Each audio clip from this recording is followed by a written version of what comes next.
Hello. It is Mosh. It is Wednesday. Pardon already any sound volume issues.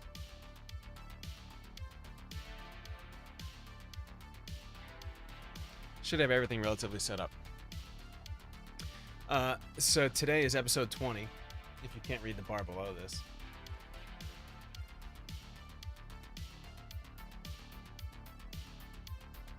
I think it's okay. I think I have to change some of the, I think my webcam might have turned back on color correction, so I'm going to fix that. If you hear my voice cutting out prematurely at all today, please let me know. I'm trying a new gate. If you did not see the Twitter today, I bought a gate. Basically, that is a piece of equipment that will close the lid on the microphone, if you will. So when I stop talking, it should be relatively silent. There should be no background fans, no background noise, nothing like that. That's how I understand it, at least. I bought a complicated piece of equipment, but it's one that I had purchased previously that I could not get to work today. I went to talk to the tech while I was out shopping, and he explained a little bit of why it was not working. Basically, I had stuff out of order. I was cutting off... I was interrupting power. So as you know, I have this microphone that's connected to a cloud lifter. And let me just go straight to the... Oh, no, I need to bring this up first. Let me go straight to the stream so we can start talking. We're going to jump right into the tech. If you're not familiar with a tech show, you are welcome to ask questions literally at any time. At any time. If you have a question about your stream, something you're confused about, settings, cameras, mics, any of that kind of stuff, you feel free. I will do my best to answer. We could talk Twitch theory too, although we usually do that on Mondays, but I'm happy to talk about it pretty much any time. So today what we're doing, I'm sorry, I got a little distracted. I'm trying to download some software in the background so we can actually take a look at this stuff. I think I should be good in just a moment. So today's show is all about audio. We're looking at the new mixer. We're looking at the... well, we're not going to physically look at the DVX, and I'll tell you why. We're not going to physically look at the gate. We're also going to look at the engineering diagrams. Maybe we'll update them. That's what I'm trying to download on the side right now. I'm trying to get the... there is a trial version you can get for like 90 days, and I'm trying to see if that'll work. Okay, I think it might have.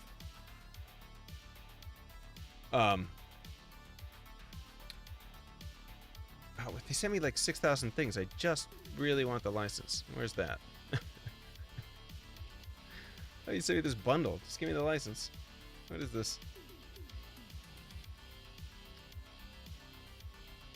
Plug-in information.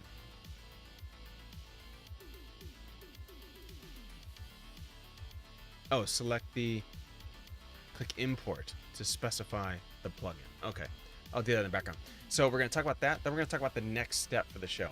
The gate step has been something a long time coming. I tried to do it quite a while ago, and I could not get it to work. We'll explain why.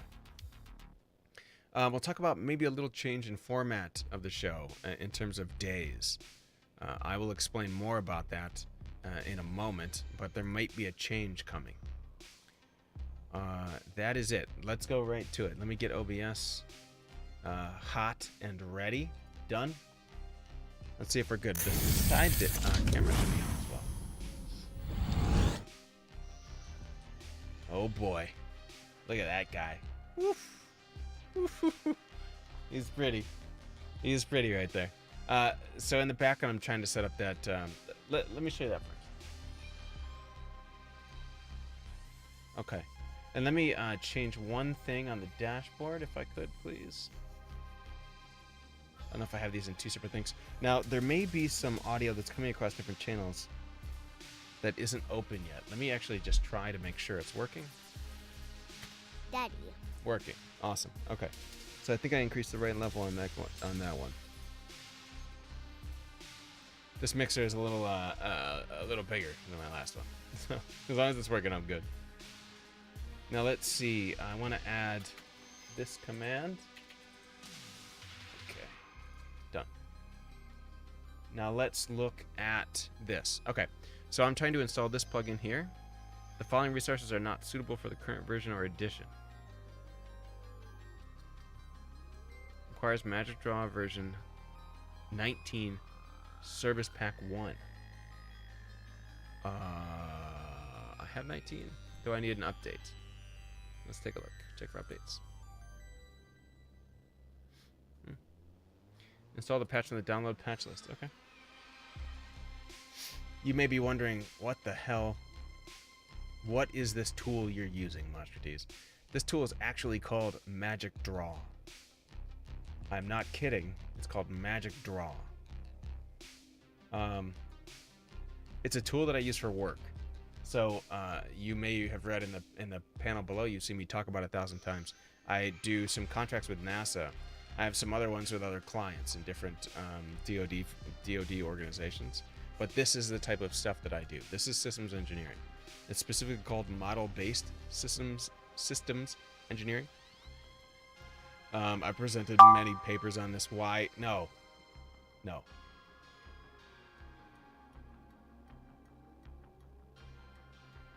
Service Pack is not available for download. Hang on a second. Let me turn this guy's beeping off.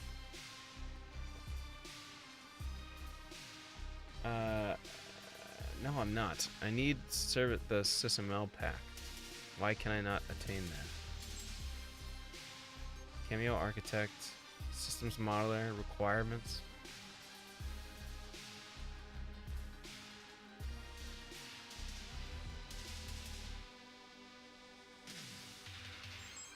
I'm super confused.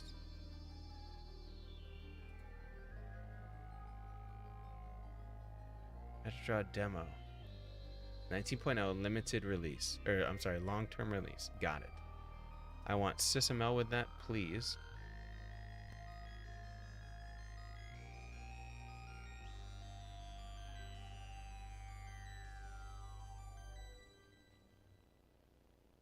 This is so weird.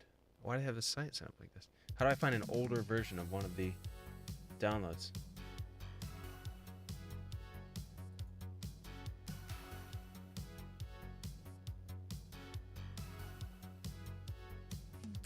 That's Magic Draw. I want SysML plugin right there. Download trial version. Download the reference guide. Demos.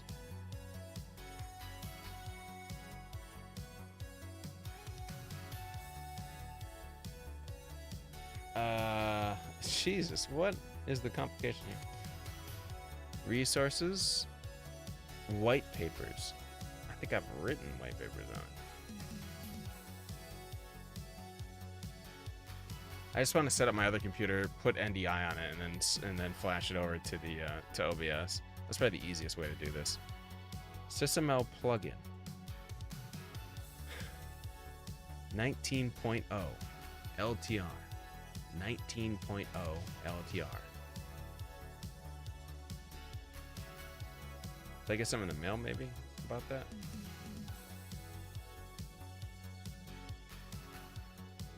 Oh, I think I did. Hang on a sec. I think I did. 1 second. I closed my email, and that's probably why I didn't have it.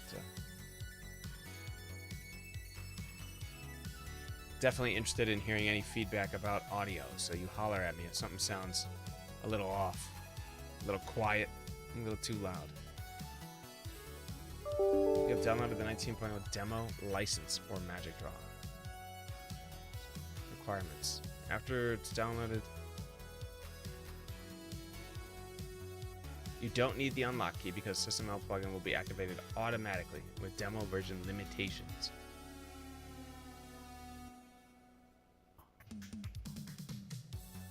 Okay, let's see if I delete it, what happens. Remove.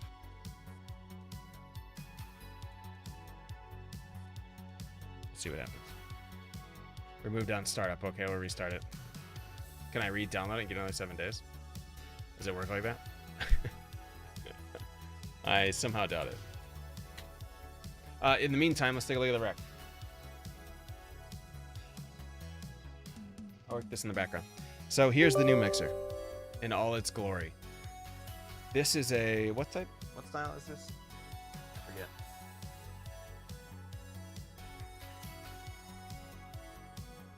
Pro 2X, I took pictures of it and put it on Twitter. Let me grab those because it's easier to see.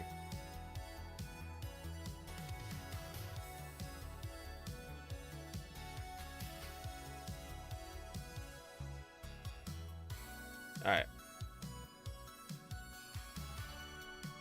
Oh, of course. Can you get it over here? There we go. That's the guy right there. No, you can't see it. What's the brand? I forget. Pro FX12. It's a like a Maytech or something like that. I forget the name of it already. May something. But anyways, it's supposed to be super solid, and so far I'm pleased. To run UPDM 19.0, the plugins are required 19.0 of SysML. I realize that. I would like to download that, please. Help. Resource plugin manager. SysML. Evaluation available. Download.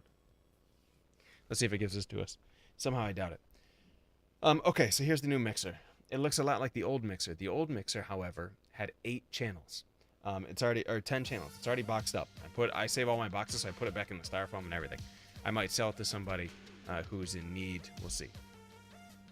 The reason for this mixer was a problem we had previously with a gate. They were downloaded successfully installed. Restart Magic Draw. Okay.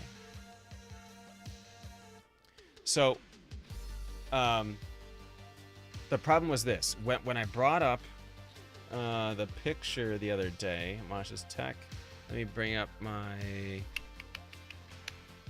mixer. Is this the one?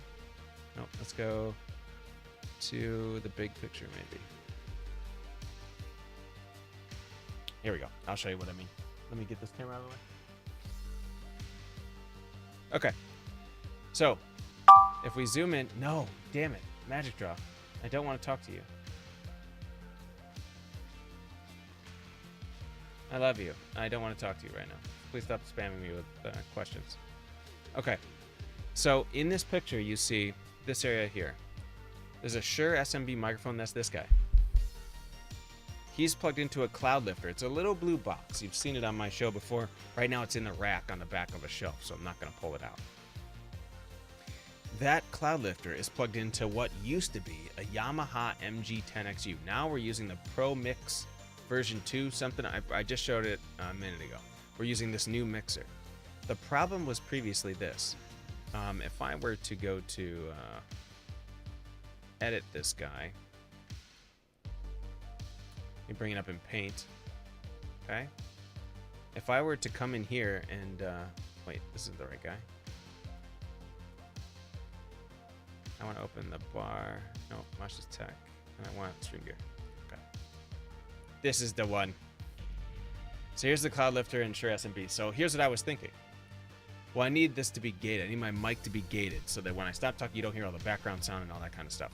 I do realize that once the threshold is open, so the threshold works like a cap on top of a tube or something. So while you're talking, you're sort of filling up the tube and pushing it. Once you get to a certain level, the cap opens.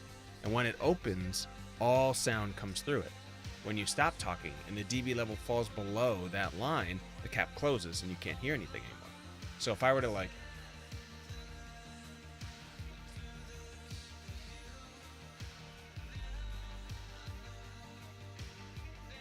you probably can't hear that. I can't hear that, but the music's in the way. But if I snap over here, maybe you can hear it a little bit. See what I mean? So as it gets closer, the dB gets higher, and then it pushes the cap open. Now you can start talking. There's a bunch of different settings on the DBX box where there's like an attack thing, there's a ratio, there's a threshold, but basically you set the threshold to the dB you want to open the cap, and then you can speak through it. Here's the problem. Previously, I was trying to see the level of this volume again. Let me.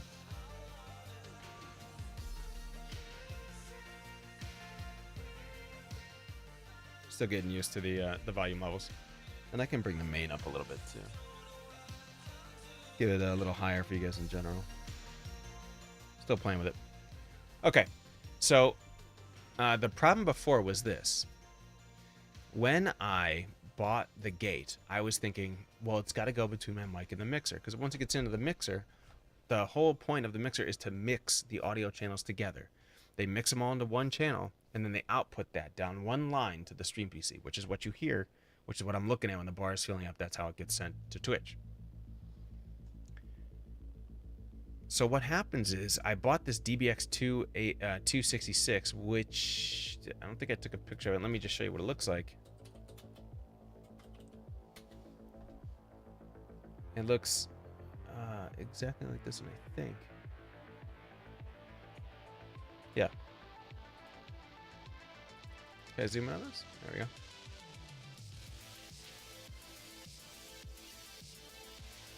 Oh, I don't want to full screen that. That's terrible quality. Oh, God. But anyways, here's a used DBX. That's funny. I wonder if I bought that one today. Oh, no, not for Micro. It looks like that. So we'll zoom in a little bit if we can. This is what's currently rack mounted on the back of my rack. Now, the reason it's on the back is because the front is all full. The mixer I got's a little bit thicker than the last one, so it's all full on the front. So already I'm thinking, like, I've had this rack a week, and now I need a bigger size rack. This is going to continue to happen, I'm sure. There are two channels. This left side is channel 1. This right side is channel 2. We can ignore channel 2. They're the same on each side. In the back, you plug in one side. You plug in an input and an output. They come in a quarter inch. It's like a guitar plug, basically. Those two plugs go into one, so it's a split back into 1/4 inch and into the mix. Now, why is that? Why did I buy this mixer? This all goes into why I have the DBX. What was happening before was I would plug in the mic to one side and the output going to the mixer, right? That's what I did before. These knobs control the threshold that we were just talking about, so the cap on top of the pipe that opens up that you can start hearing things. This is the ratio with how much it's compressed, basically. And then you have things like attack and release, which are all important. And then output gain basically increases the level because you're decreasing it when it's going through the mixer, and you could raise it back up on the way out. I'm still kind of a noob to that stuff. I need to play a lot of the settings. Unfortunately, it's a little tough to do live because it's in the back of the rack. I'm not going to climb in and underneath my desk 100 times. That's what it looks like. That's the important thing. Let's go back. Previously, when I went to install that guy, what was I doing? I was going like this. Well, let me see where it fits. Let me put it here. Put it right here. This is the DBX guy. Because what am I thinking? My mic, my voice has to go into the DBX, then the other side has to go to the mixer. Here's the problem. When you break this connection right here, this specific connection, there's something called phantom power. Okay, so some of this stuff, like this microphone and the cloud lifter, some of these pieces require phantom power. That means they are normally powerless, so they need the mixer to feed them power. A lot of mixers have a button that says phantom power on it. Mine is currently on. And they'll feed power to some X number of channels. My previous mixer fed power to 4 channels. This one feeds power, I think, to 6.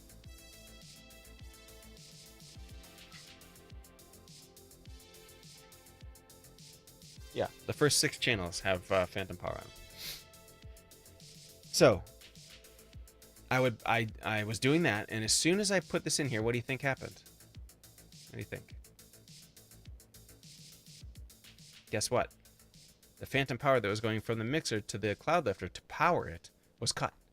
So I would never get anything through. I would see the mixer or the DBX working just fine, but I could see no level of volume getting through to the mixer. None. So I'm like, okay, that's really weird. Okay, what happens if I do this? What happens if I put it here? I'll put the DBX here. Perfect. Right? Did not work either. I don't know why this didn't work, because to me, the phantom power would be powering this, and then the SM7B would come into the DBX and then out to the cloud lifter and then keep going. The only thing I can imagine is this, is that I didn't have the output gain up high enough. The SM7B has a low output in general. It picks up a lot of good tones, which is why podcasters and things love this microphone. I love this microphone. Everybody loves this microphone. But it requires, not requires, you can get around without it, but the cloud lifter is kind of made to boost the mic up pretty well, so it gets to a normal level. It's possible that the DBX 266 that I have only will detect a volume level coming in at a certain decibel level. I don't see that in any of the, I mean, it's probably in the specifications. I just don't know how to read it, but because I'm not an audio person. But I returned it last time because I couldn't get it to work. I go there this time. This time I take my microphone. I take my cloud lifter. I carry it in the store with me and say, hey, can we, I see there's a mixer back there. You have a DBX 266. Can we just talk? Can we plug things together? And let's see how it works. Explain to me why it's not working. So I started explaining to him some of my setup. He goes, I know exactly why it's not working. One, because you're cutting the power to the cloud lifter. What you need to do is route the,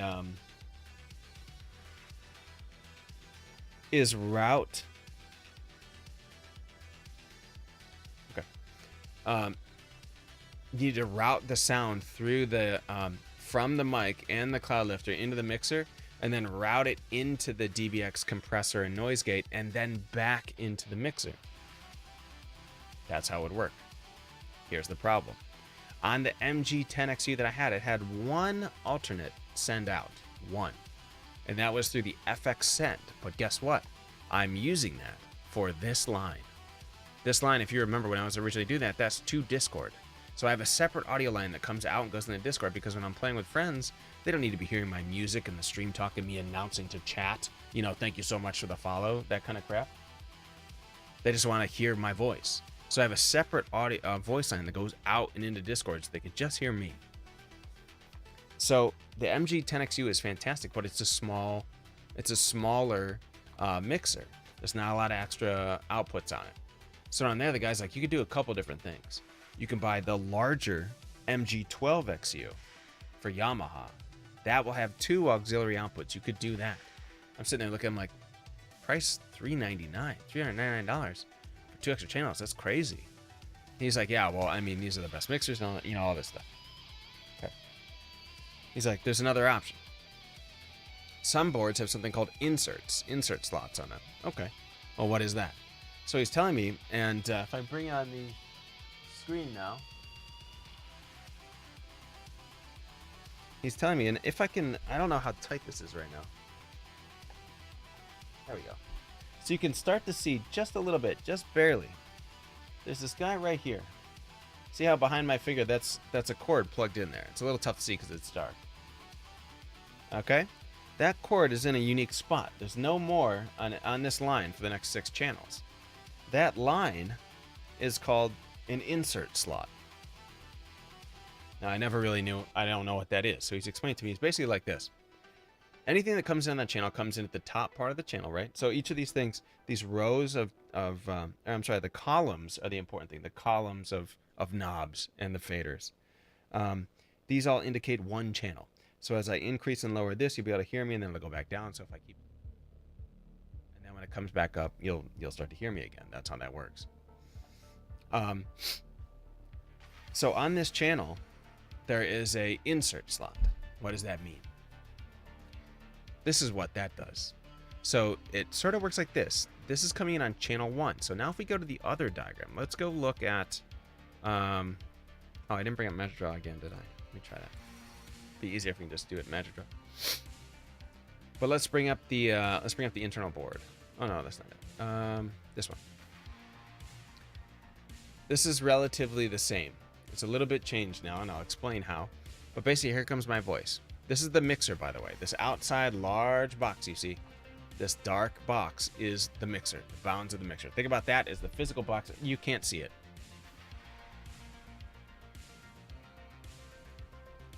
That outside black box is the mixer.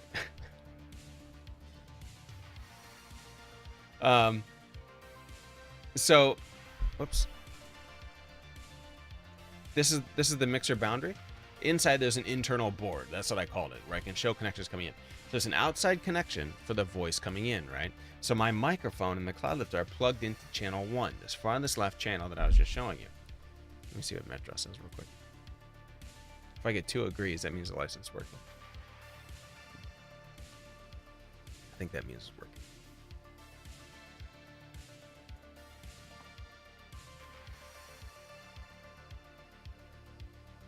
Okay, that should load in a second. Again, channel 1, mic coming in. Mic to cloud lifter into channel 1. Now, if you think about it like this, as the guys explained to me visually, when you think about it, it starts at the top, so you can't really see it. It starts way up here underneath, but in channel 1, in that first column. And as we flow down, okay, as we flow down like this through here, once it gets to here, you can think about it, all this gets mixed and pushed right, all these channels, into this volume. This is the main volume, the farthest right one. So I can raise and lower this, and every single thing you hear will get lower. And then when I raise it up, you'll hear me again. That's how that works. The insert is so cool. So the insert acts as a loop on the single channel. And only certain level of mixers have this. The MG10XU is a little bit too small to have it. But basically what's happening is, once this channel hits the board, instead of going in, if we consider, this is so, I'm sorry, I geek out about this stuff, so you could slow me down or whatever if it's too much and ask questions, but I get really excited about it. Let me show you. Let's go to here. Okay. So what's happening is, this is so cool. So usually there is a box. Let's say we'll call it a lane, okay? This lane in the middle of the box, this is the mixed path. So if you, again, I did it. Oh, you can kind of see it behind me, behind my head. See that gray box right there? That guy? That's the lane. That's the main line mix, okay? That's the equivalent of this line right here, coming across to this main. When you have an insert slot, what that's doing is this. I'll bring this mouse over here instead of having to reach. Okay, so this is so interesting to me. The insert slot looks like this. Instead of this going from here to here, like it usually would, once it hits in, it goes to the main line, right? Instead of doing that. What it does instead is this. It adds a secondary box that's here, okay? This is the insert slot. Now you can slot in anything you want there. The guy was explaining to me you can slot in things like reverb effects, echo effects, any kind of different effect you want, pedals. Some people will slot in a separate compressor, all these different type of things. They got a particular compressor they like, they don't want to use the onboard one, whatever. So what he's like, here's what you can do. You take this at the insert slot. So this is just this one input, that cord that I just showed you. Comes out here like this. Then you take that and split it into two. Okay? 2 lines. So 2 lines equal 1, right? We have a box here. And this box is the DBX 266 that I just showed you. Here's an input. Here's an output. Okay? We'll call this the input. And here's the output. I/O, that's the usual symbol. So basically the voice is coming in. It hits here. It gets routed up to the input into the DBX. I'm sorry, let me see what's up with the music. Is that just a long time winding down, or did we hit the end? Or did we fail on something? There we go. So the voice comes in before it gets to the main line. That's the important part, before it gets to the main line. And I'll explain why that's important in a moment. It hits here, goes to the split, goes to the input. Once it gets in here, now we have that picture I showed you. Now you have the knob for threshold. We have the cap, right? So there, I don't know how to describe that, but let's say there's a gate. Okay, there's a door, like an electronics diagram. And this door only opens when the dB level is high enough. Okay, so the dB threshold, that's dB plus, but when the dB level fills up, we think about this side as filling up with water or something. And once it gets so full, this little door opens. And when it does, all this volume comes screeching out here. All these dBs come screeching out, go into the output lane, come back down to here, and where do they go? Right over to the main line. Now, why is that important that it happens before it hits the main line?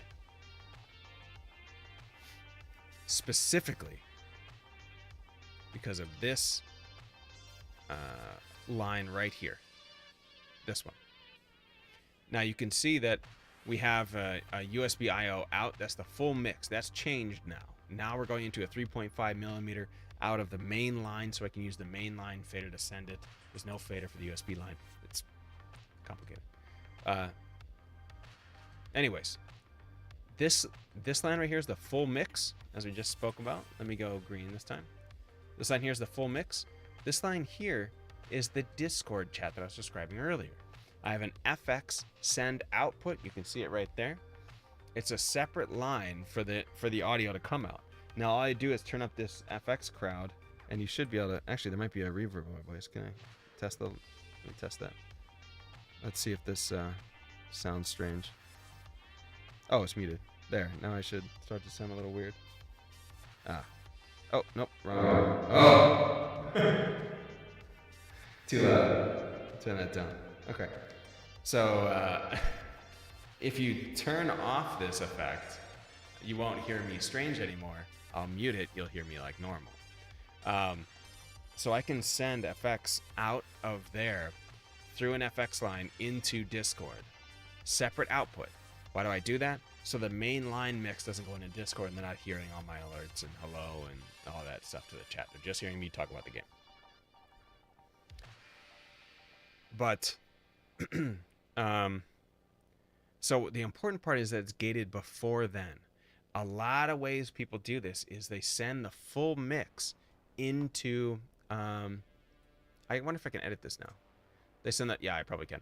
So what they do is they send the full mix into,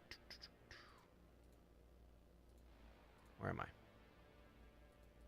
Stream gear? Yeah, here's the mixer. So what they're doing is when that voice comes in, it's hitting that trigger, it's going through the DBX box, and it's coming out this line to, this is a little different now, by the way. It's coming out this line into Discord, okay? Now, this line, these are the two lines that I was just showing you. This is the full mix going up, and this is the full mix coming out the side and going up into Discord. The reason why you have both those because you want them both gated. You want to gate it after because then they both hear the sound. The sound will be echoey, you know, or whatever. So that's the long answer reason on why I bought this new mixer. And it was cheap because it was a floor model too. The guy's like, yeah, I can give you one for like $200 off if you buy the floor model. Yeah, that sounds great. Works just fine. There's a lot of extra channels on it, which is pretty cool too. Has a lot of effects, just like before. You just heard one of those. But yeah, let me turn the screen back on. Okay. So yeah, you can see this is the channel 1 is the mic. I have 3 or 4 channels here of what's this one? That's the game sound. 3 or 4 channels here which can do different things, different microphones or whatever I would like to do. I have some ideas set in the future for new segments, so that'll be exciting to have these extra channels. Number 5 is the game, I think. Yeah, I have game input here. Now, one thing I thought was interesting was I tried to get right angle connections. Some of the 1/4 inch jacks are a little bit long. You can see a couple here because I just pulled them. Or is it good against my shorts here or my pants? Okay, yeah, you can see how long that is. This sticking straight up in this box can get kind of annoying because it can hit the top of the box or try and slide the shelf back and forth. This is the game sound, like I said. Number 8 is the music. Number 7, 8. 9, 10 is... Yeah. 9, 10 is nothing. Oh, 9, 10 is alerts and the chat bot. And then 11, 12 are the security cameras for my house, so I can hear if my kids are sick or something. I haven't figured out ST. The FX is what I just told you about. That's the line where I can send separate Discord audio, or I can just affect my own voice. And then I have the monitor line and the main line, which I just talked about. There's a lot of other buttons on here. There's a built-in equalizer, which is very cool. I haven't really played with much of that stuff yet, but I plan to. And that's pretty much it. The one thing I do really like is the faders at the bottom. So I guess the mixer that I had previously, the MG10XU, was the largest mixer without faders. A 10-channel mixer without faders, I guess, is kind of unheard of. So I'm excited to have the faders. Faders are just the sliding ones. The MG10XU has the knobs at the bottom, which are fine as well. But the faders are actually a little easier to get the level you're at, no matter what angle you're looking at. I think that's why they switched to faders, because these are like, if it's over on that side, I'm like, wait, what decibel level is that? Is that 5 dB? It's like, what is that? So I have to get up and look at it. The faders are way easier. You can individually mute each line. I can mute music here, No problem. One button. Take it off. I can mute the. Right now I turn it back on. You can hear me again. Really nice unit. Comes with 16 effects, which are pretty cool. I tried a lot of them out earlier, and we can see the delay one. Let me put it on. Turn this down a little bit. Okay, let's not mute it. Let's get this up a little bit. That's an awesome effect. If we go to chorus, sounded pretty good. There. Like, chorus sounds alright. And there's a few more as well. There's a delay, like Dr. Disrespect. 15? You go the slow one. See? Pandalay. What's this one do? Oh, left and right. Oh, you guys probably can hear that because it's going to mono. Damn. I'll have to fix that. What's warm theater? Warm hall? Oh, okay. Warm lounge. Let's try warm lounge. Oh, it is warm in here. This does feel good.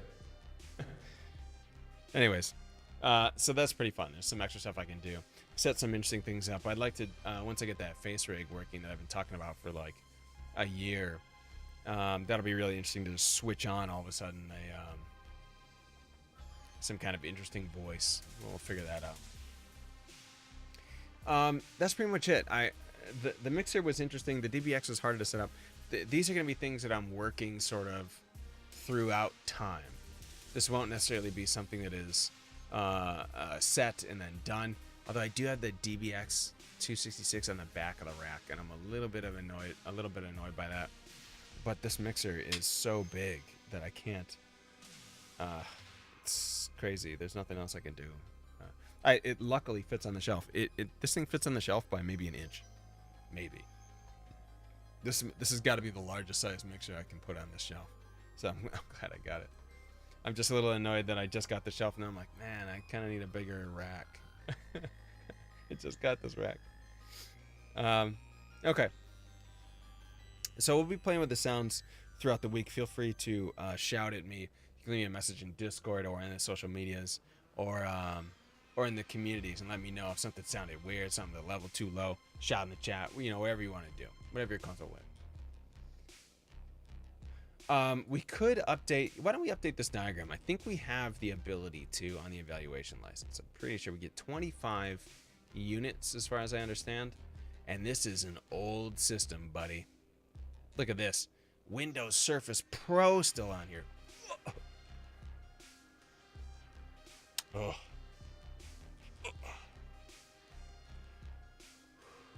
That's gross. Let's update this shit. So these are PC aux. These are gone. I don't want you. See ya. Gone. Get rid of these. I don't want you. Custom PC. Custom stream PC. USB microphone. That still exists, but that's an auxiliary unit at the moment. Let's eliminate that connection. Same thing, webcams are still plugged in. Stream Deck still plugged in. Twitch is the output. That's a referenced unit. I'm sorry, you still see the picture of the message.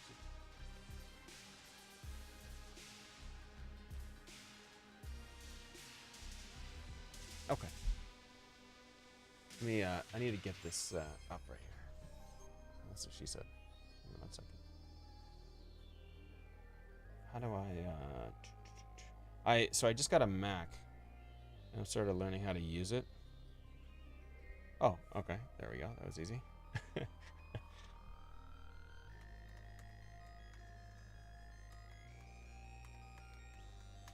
Yeah, I just got a MacBook, the new MacBook Pro, so I'm learning. Okay.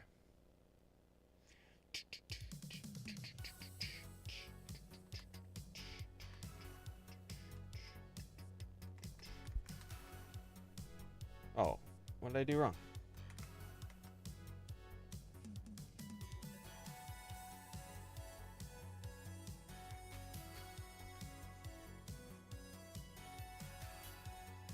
Okay. Good. Let me make Sure. Okay. Yeah. Okay, let's update this. So let's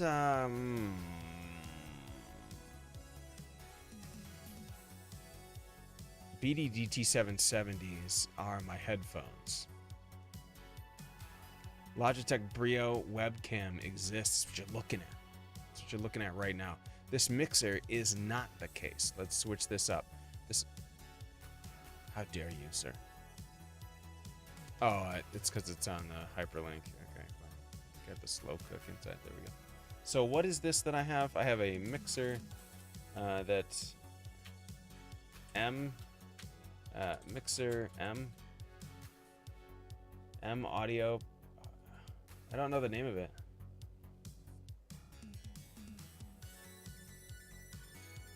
Because I bought it off the floor. They didn't give me a box. M audio? No.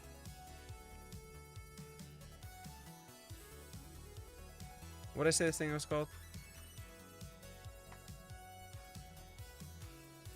Ready FX? No.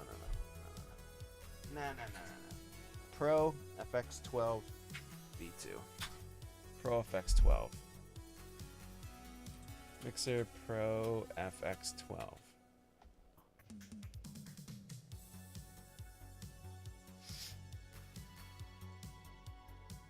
Mackie. A Mackie Pro FX 12. Yeah, I got this guy for like 150 bucks off. It's pretty awesome. I'll take that any day. Let me see something real quick. You know, I've been trying to find a category that's right for technology stuff. Let me try something. I keep passing by the dashboard and seeing just chatting, and I don't really like it. Should I try science and technology?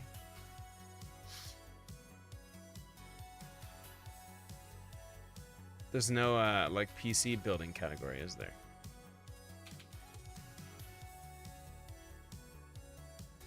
PC building simulator? I don't think that's super accurate to this. This is more like technology, I think. Let me just try science and tech. Actually, I had a friend that was saying that they were having trouble streaming into science and technology because of some like weird lag that they were getting. Like there might be a bitrate cap on science and technology. I'm not really sure. I can't imagine that's the case. That sounds crazy.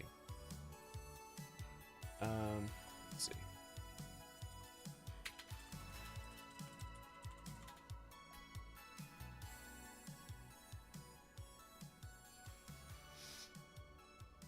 Okay. Let's switch that up a little bit. Plus, I want to track the stats on it, just for my own edification. So, the Yamaha MG2 XU is gone. This is the Mackie Pro FX 12. 12-channel compact effects mixer with USB. And actually, now that I have the USB, I don't actually need it. I know.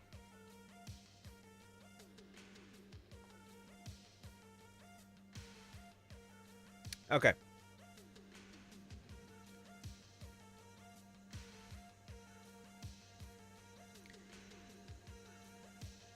So we have the cloud lifter going in. That's channel 1. Done. We also have a channel 1 loop and input. So now we're going to have, you guys can ask any questions you want, but this is how you make a diagram. But if I go to here, I'm pretty sure I can put a port on a port, or I used to be able to. Can you not do that now? Proxy port. What was allowed to be on there?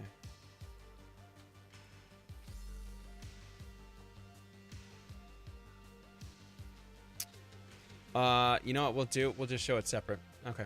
Let's get a pro audio out here. And this time we'll name this one the DBX 266. That's the name of the unit. It might be 266 XL. I don't know for sure. These are going to get a port on them. Get a port here. That's P1. Get a port over here. Okay. I don't know what P this is going to be. Doesn't matter. I'm going to name something else. What did I name the ports here? They were named by voice. Did I just name them the same on both sides? Voice out. Okay. So we're going to go out this lane. And then let's just take off the name. And we're sending voice audio. So we're going to go to data. Excuse me. Voice audio. Okay. Goes out. And then voice audio comes back in.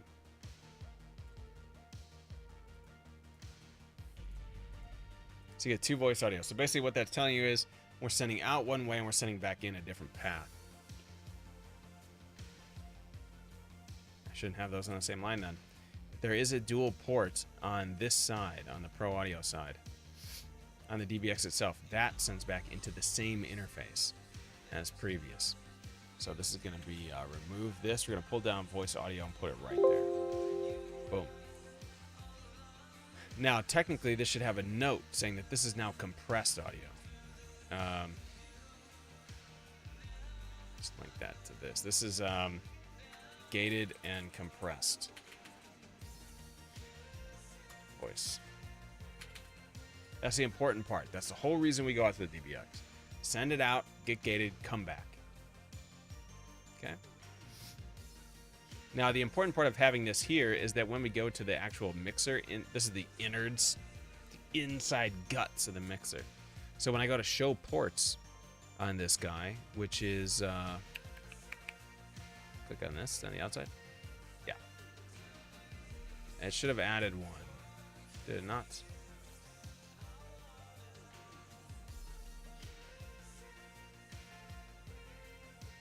Display parts and ports. Okay, we're just missing P1. Let's go. So P1 is here, and this will be named input.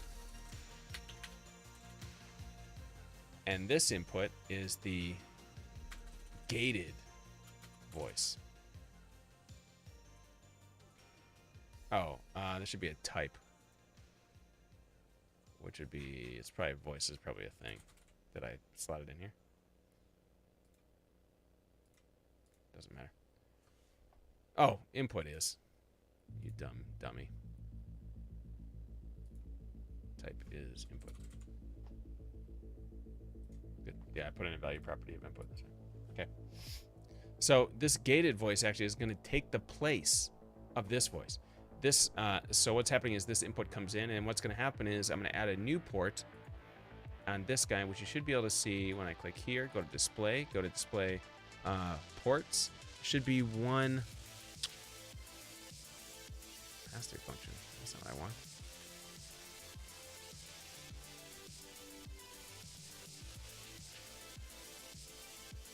Oh, I'm sorry. This is the internal board. I need to add one. I'm sorry. Think of the outside. This guy is channel 1 insert. Okay, that's what we were going to call it. And now this is not going to be an input or an output because you can't double type something in Magic Draw. That's just how them should be working. So we're going out. Okay. So now if we were to look at this, if we separate this out into horizontal groups, you can see that at this top level, okay, here's the mixer. And again, down here, we're looking at the inside of the mixer, right? We're looking at the inside of that Mackie Pro FX 12. We're sending audio into the mixer. Okay, here it comes. Here comes the voice that's ungated, uncompressed into the mixer. That is immediately getting routed up to this channel and out this way. That would be this line right here. Or actually, it's passing to here, to this port, is what it's saying. To this port in particular. And then out. Okay? So on this line, we want voice audio going both ways on one line this time, because we don't care about the port on the DBX box. We're showing only the innards of the mixer here, which is only one port. I hope that makes some sense. You feel free to slow down. Feel free to yell at me. I don't know what the hell is going on. Please explain it if you are interested. Voice audio in. When the voice audio comes back, that is compressed voice. That is gated voice. That's a little different. Gated and compressed voice. Leave a little note here, and we attach it to this audio guy, just so you know, just so it's clear. And by the way, the whole point of making these diagrams, and the reason I started this diagram a long time ago, was that if I ever need to break down this machine, if someone pulls all the cords out, I lose my mind. I don't know what the hell is going on. I want to put back together my system, or, and this is the actual reason that I've done it, I want to create, I've been talking about a business and an idea that I've had for a long time that involved, there's a technology piece of this business that involves streamers and creating this box as a streamer, as a stream service. This diagram is the blueprint for that, to remake it, to plug it in correctly.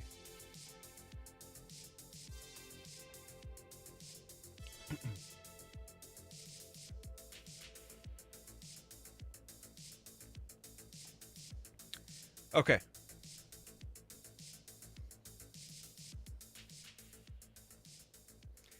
What's next? Are all these channels right? Let's take a look around. Let's take a look around at our top level. Lower this guy down. We got a microphone coming in. We got it going out to the DBX. We got it coming back into the mixer. Looks great. Feels greater. Here's what we're doing now. This is gone. There is no more of this. These two lines. I used to have Discord on the stream PC. They are gone. See you later. Peace out. These are gone. See you later. You don't exist. Should be removed from the other box, I guess. All right. Let's bring up a new port. Let's see. Actually, let's look inside the mixer again and see what we have for ports inside. I might have to delete a few. So this was voice to Discord, and I believe this guy was going out to the stream PC. What is this guy called? Voice to Discord. Okay. We're gonna actually bring that one back up. Let me see what ports are missing here.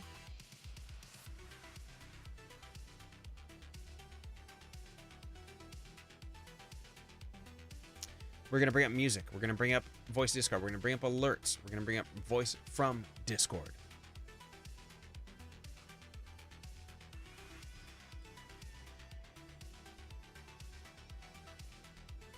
We are. We're going to bring up all of those. All of them. Oh, not the internal board. I'm sorry. I know. That was my mistake. No problem. I'm a seasoned veteran at this software. Bring it up. Bunch of extra ports added all of a sudden. Oh, God. Everyone panicking. I said everyone dance now. Let's slide over. Let's get this DBX out of the way. That's it's confusing everyone. This can be a small portion, a small loop down here. There we go. Okay. Slide this guy a little bit over. There we go. There we go. I'm not gonna show the type here. Actually, I'll leave the type open for a second just so we can take a look. So what happened was I replaced the movement out to the stream PC and brought it into the game PC. Okay? So now all the audio runs into the game PC and runs out on different channels coming back to the mixer. Why have I done that? Because exactly what I showed you earlier. Because each of 4 channels can adjust the volume on any application I have on this machine. I can adjust the music. Right like this. Fader. That doesn't change the sound of my voice. That doesn't change the level of my voice. It won't change the level of any game I'm playing. It won't change the level of Discord. It won't change the level of alerts. Just the music. That was the whole point. So, custom game PC, how are you doing today? Let's take a look inside of you. Let's get up in them guts. Port, give it to me. This is type, input, name.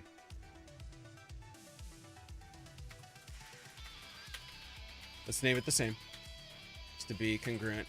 Voice to Discord. Except this type, input. Give me it. Done. Voice to Discord, output from the mixer, input to the game PC. Bam, boom, done. Channel, FX send. That'll be inside the mixer. We talk about that. FX send. Actually, let me make sure that's accurate.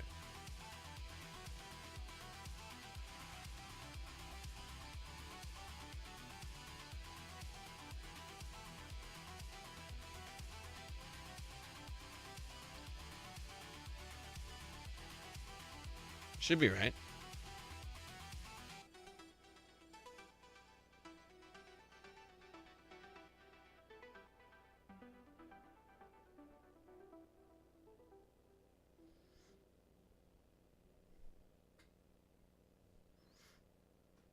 Voice to Discord output. Internal board is FXN. Yeah, okay. Got it.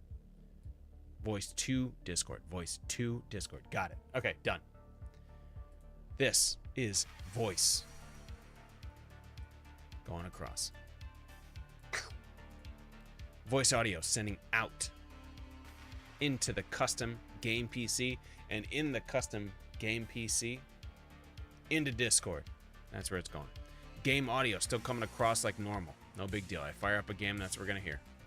I want these types removed. I hate seeing that shit. Get that off. Actually, here I'm not even using the port names. Okay, show name now.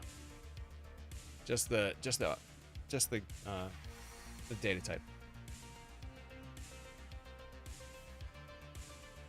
Next, music. You can hear music right now, can't you? Music input coming from custom game PC. We need a port. This type will be output. The name. No, music.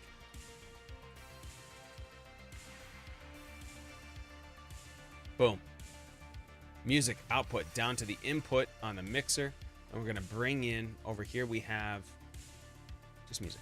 Okay, there we go. Right now it's Spotify, used to be Amazon, doesn't matter. Boom. Done. There's that music coming in. What else do we have coming into the mixer? Voice from Discord.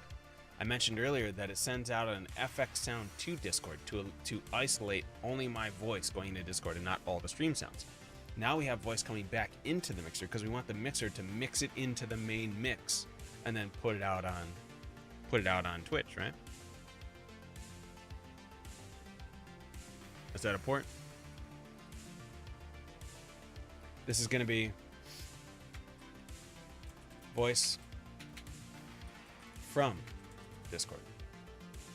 And now the type will be output. Done. Send it. Boom. And this will be... I don't think I have Discord. Just voice audio would be fine. Good. I'm going to shut the port name off on these. Show the name, show the type. Get rid of that. Make it a little cleaner. Now you can start to see what I'm doing with the mixer. I'm pushing the main job of all the different audio inputs out to hardware, so I can adjust them on the faders only. I know there's a lot of solutions to this. I know there is. I know that you can do, and I was talking to a guy the other day, a friend now, you know, in Ashna Christ Discord. We were chatting about it. He has a solution that's far less expensive, that can be operated through pieces of software on your computer. I realized that Voice Meter Banana is basically a software mixer. I realized that. Hardware has a different feel. It's different when you're able to move the sliders back and forth. Then I'm in the middle of playing a game. Now I got to tab out. Now I'm over here trying to operate Voice Meter Banana. I understand that that's kind of how the world works. You can operate a lot of stuff. You got 6 different screens. Why not use them? I get that. I prefer the feel of hardware. To me, when I'm playing a game, I'm just focused on the game, or I'm reading the chat. That's it. Or I'm looking at an alert. I don't want to be clicking on any other screen here, not the whole time I'm doing it. All the audio here on my left, so that I can be doing this. Just drop my left hand, bam, come back to the keyboard. Bam, come. Now I'm not dragging off the screen. Now you're dealing with screen size issues. If you're in full screen, stuff's getting resized. It's terrible. That's partially the reason why we're in hardware. The other reason is that I love tech stuff. So that's the other reason. So let's add. Oh, I forgot about alerts. Let's bring in a new port for the custom PC. Now we're going to go alerts going out. And this is basically through Streamlabs. So I could probably label this just Streamlabs, but I thought alerts would be just fine because I may have some custom stuff coming up that will require not that will be outside of Streamlabs, but it'll be triggered by Streamlabs. So it's, I guess you can go either way with that. Let's go type, and in here we're going to bring in alerts. Okay? Boom. Now you can see what happened. Look what happened to the stream PC in terms of complexity in audio. Nothing. Nothing.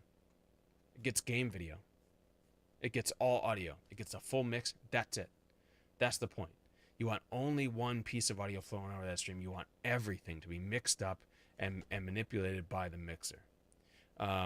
It also takes a little bit of the load off of your your gaming PC, which can sometimes... I have 4 monitors. I have a lot of stuff up right now. I know I have a complex setup in general. Having the extra monitors makes it easier because you can kind of see everything. But like I said a little bit earlier, I'm not interested in clicking around at different screens. These screens are for monitoring only while I'm live. I look over here, that's it. I don't want to click over here like I just did with this music and stuff. That's our custom PC gaming. Those are the extra inputs to the mixer. Let's make sure we got them all.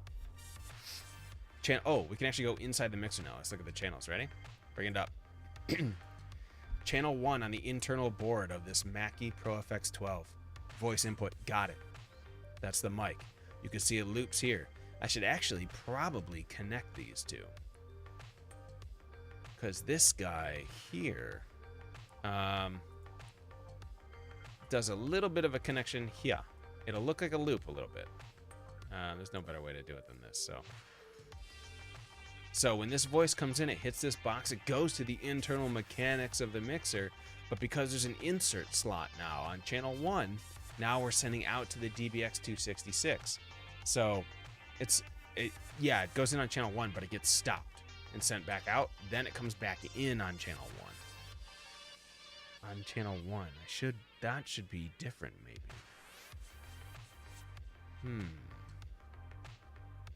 No.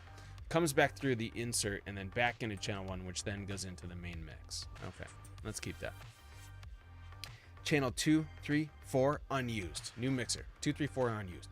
So we're going to need to change the title on these. Game audio is now channel 5, 6. Okay? I'll make this as accurate as possible. Game audio coming... Okay. It's conflicting. I can, for some reason, have multiple clears, though. I can have multiple blanks. I just can't have the same name on different channels. Here's game audio. This is channel 5, 6. Okay? We have music coming in on channel 7, 8. Had to test it out real quick. Let's see. Channel 7, 8. Okay? Good. Alerts are coming in on what? Channel 9, 10. Can I test this out real quick? I think I can test it out real quick. Give me a sec. Let me just test.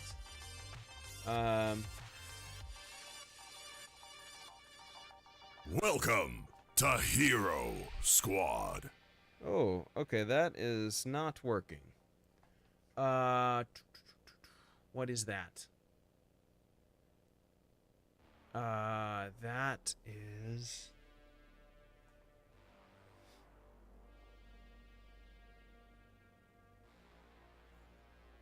That's the line for Chrome, and that is an issue. I didn't think about that. So Chrome needs its separate line. If I come down here to my sound settings, you'll see that I'm trying to separate all these out. And if you have any questions about this, please let me know. This is the app and volume devices. You can see that number 14 is separated out with, yeah. So 11, 12 is the security footage. 13 is music. And 14 is, 14 is that. Streamlabs should be the base. So, let me see. Here. Girls rule the world. Streamlabs is 11, 12. So I need to fix this a little bit. I have mislabeled my stuff. So let me go to alerts are not on there yet. They need to be. Yeah.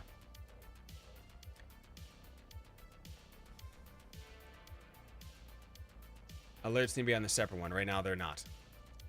Okay. That's a problem. This is a blank slot. Is that what I'm seeing? Perfect. Okay. Let's use you. You are going to be channel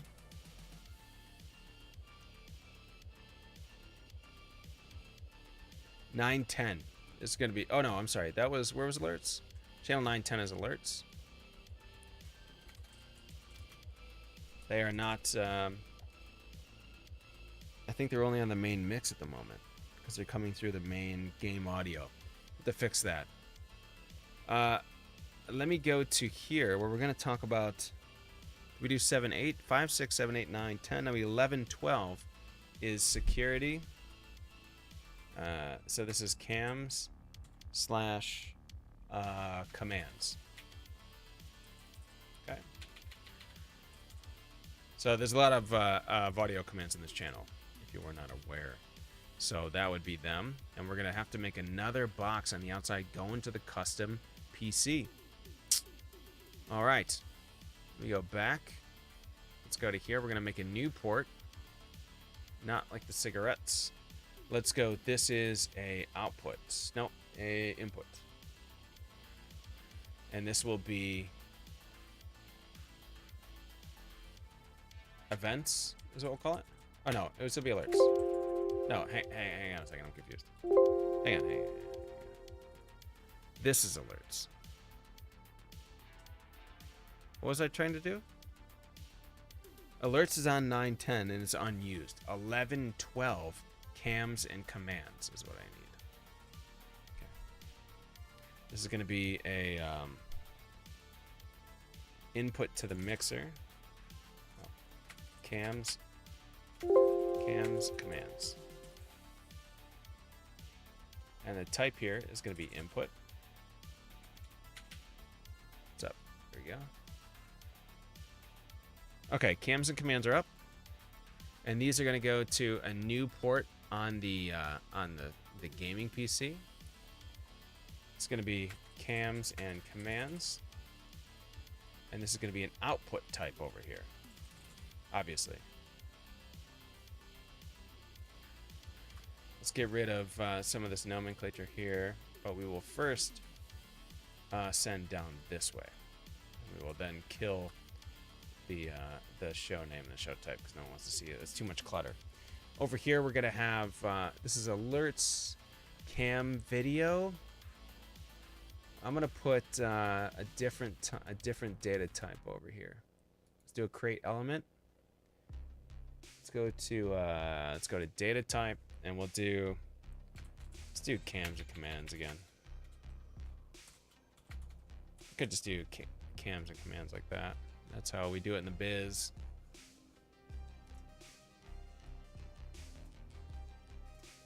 Good. Cams and commands now flowing into the Mackie mixer. And now here we should have a new, watch when I go show port on this general diagram. I go to display, parts and ports, there'll be one new cams and commands right there. Boom, there it is. Now that's flowing into the mixer, so we're going to want to connect it this way. We're going to go grab our cams and commands data type and drop it right on that line, baby. Boom. Into the mixer. And this is on channel... Oh, I'm sorry, I have not labeled that correctly. This is on channel 11, 12. Voice from Discord is also not on a channel. How am I running out of channels? I just started this. How am I doing that right now?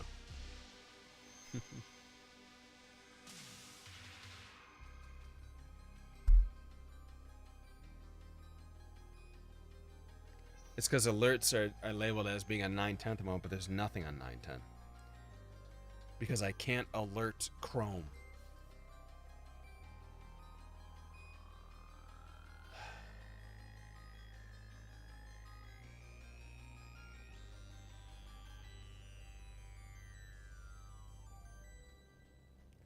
Let me think about this for a minute. I'm gonna grab another beer, and then we'll think about it just for a minute. I'll be right back.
Okay, sorry about that.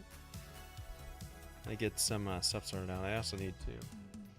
I forgot I need to queue up a a fight. I play a Star Wars game called Star Wars Galaxy Heroes. If you are new to the show, then I need to just get a couple of fights started real fast before the end of the night. It usually runs through my stream time, so I just sort of click it and push auto attack. Let them do their thing. It's the end of the raid. Doesn't mean anything. I'm already quite a bit in the lead in terms of damage. Okay.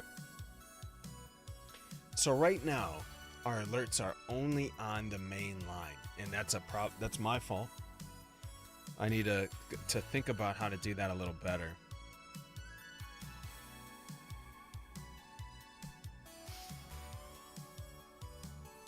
The way to do it may be to bring up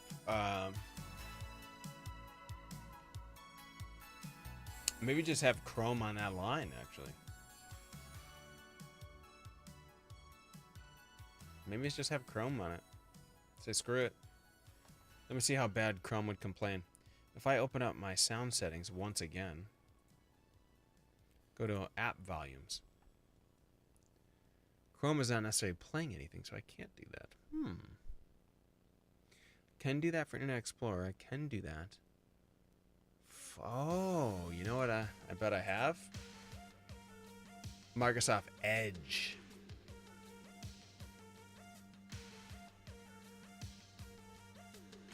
We might switch to Microsoft Edge for that. But for now, Channel 910 is out. Channel 910 is going to be cams and commands.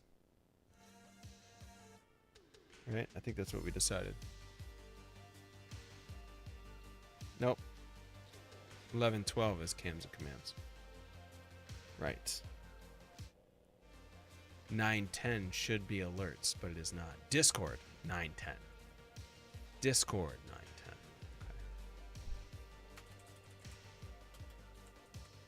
910. Okay. Good.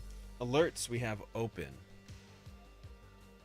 So we got 5, 6, 7, 8, 9, 10, 11, 12.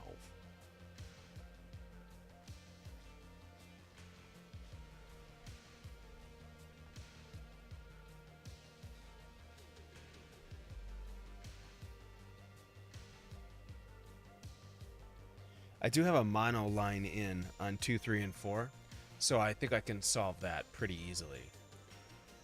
That shouldn't be no problem. I'll just need an extra... I'm sending in on that line. An extra... Nope, there's no extra out. Another USB out? My god damn. That'll have to be the way to go. So we need to solve this. I'm going to turn this red because I need to realize this is pen color is what I need to do on a line. Just so I know that that's an alert that needs to be fixed. 1, 2, 3, 4 are missing. 5, 6, 7, 8, 9, 10, 11, 12. Done. FX return. That is FX send. The output of voice. Fine. Perfect. USB output the full mix. Wrong. Wrong. Now it's main line out. This is called...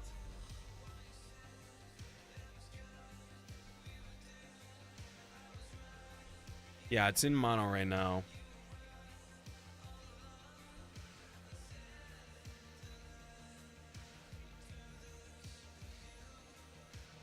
Yeah, I'm gonna switch it to stereo this weekend before I head out for the Bills game. We'll send it. We'll set the stereo on the way out. Okay, so for here it's gonna be, and just so you see what I'm talking about, let me bring up the cam again. So this line here is the main line at the very right, but slide this guy out just a little bit. You can see the top, a little piece, kind of. Shit, no. This one right here is the FX out. That's what goes to Discord. This one behind it, which you really can't see. I apologize about that. Actually, hang on a second. Let me adjust the camera.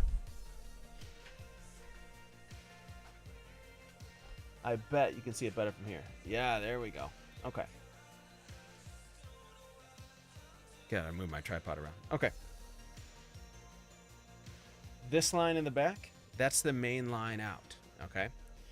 There's two slots. There's a right and a left, or if you're using mono, if you're using a single line out stereo, you can just put it in. They call it unibalance, or you can put it in that line, which is what I've done. That runs into the line in on the sound card for the Stream PC.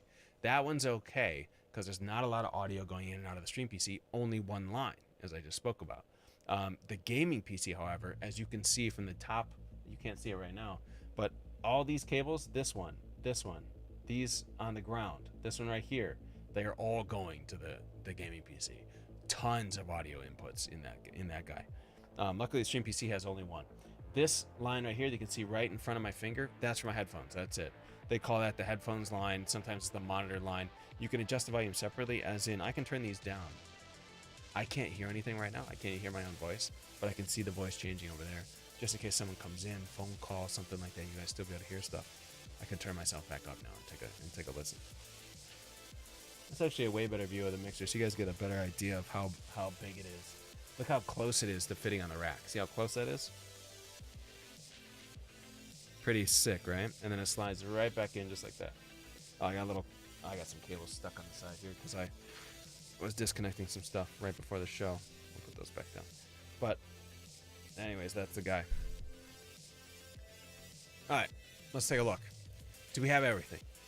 This is USB I/O. This is wrong. This is main out. We'll call it main line out. Let's call it main line. And that's the full mix output going out. All audio. Every piece. That's not as high as it was before. That's why I sound low. Okay. FX send going to voice Discord. That's what we had before. Headphones, all audio. Coming right here. All out. Perfect. Going out the headphones line. It is called the headphones line in the mixer. Okay. Oh shit, I forgot to hit auto attack. Get my phone plugged in real fast. So this internal board diagram looks pretty good. Looks very accurate. And this is the most complex part of the stream is the audio.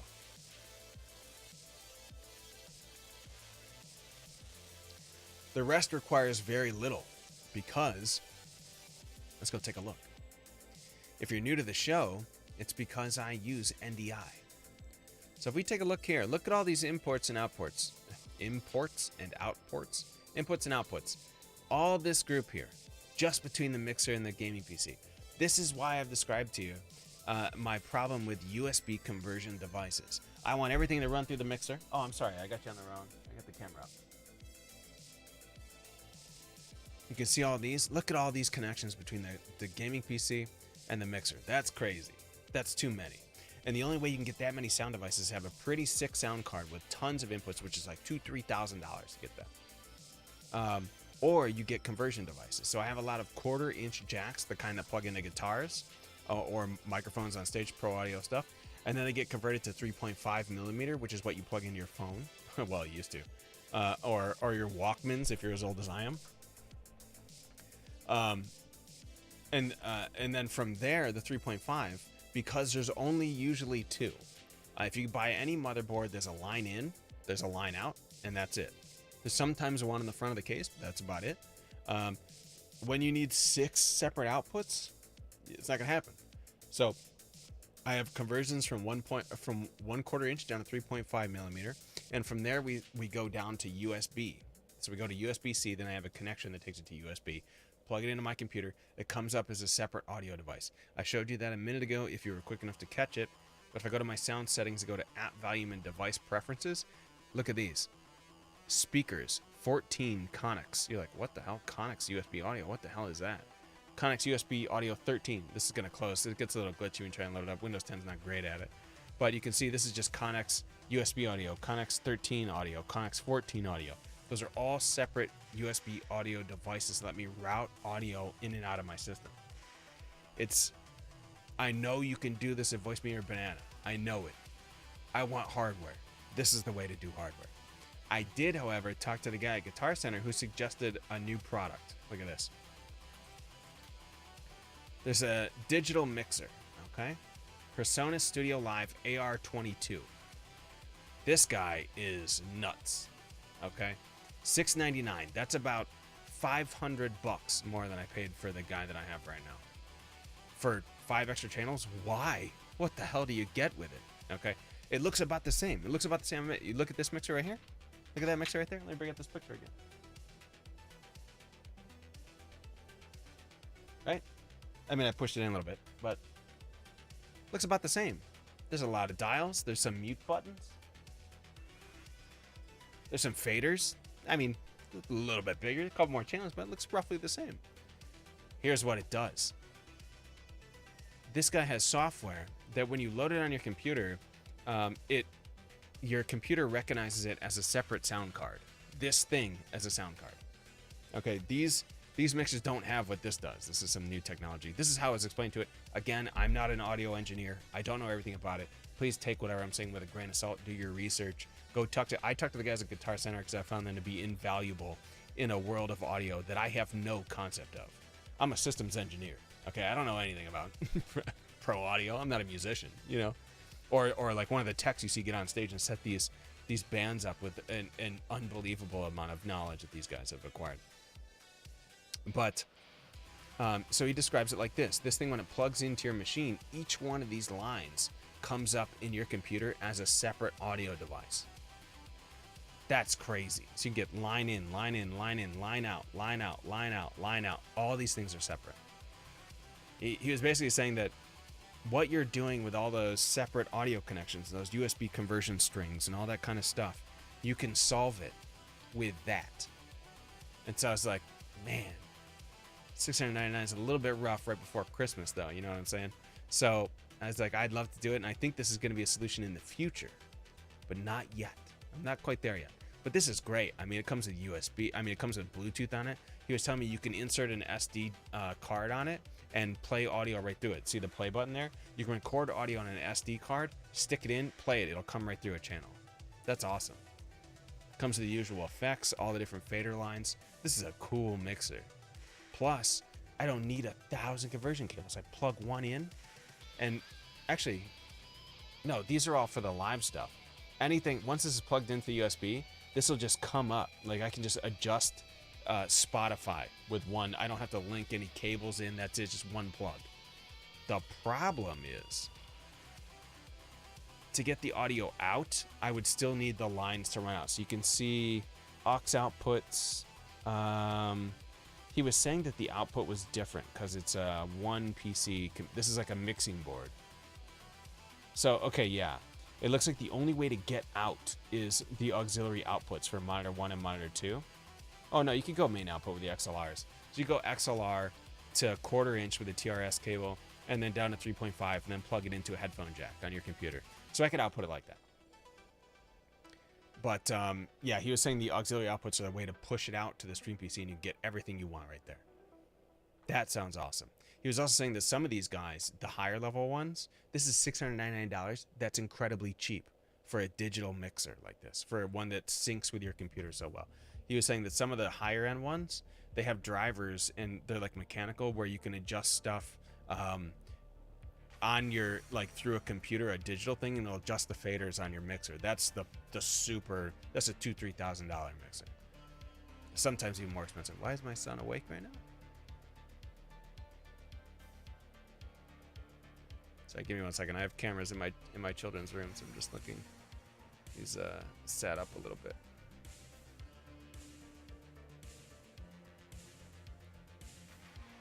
He's laying back down. He's still tired. Okay.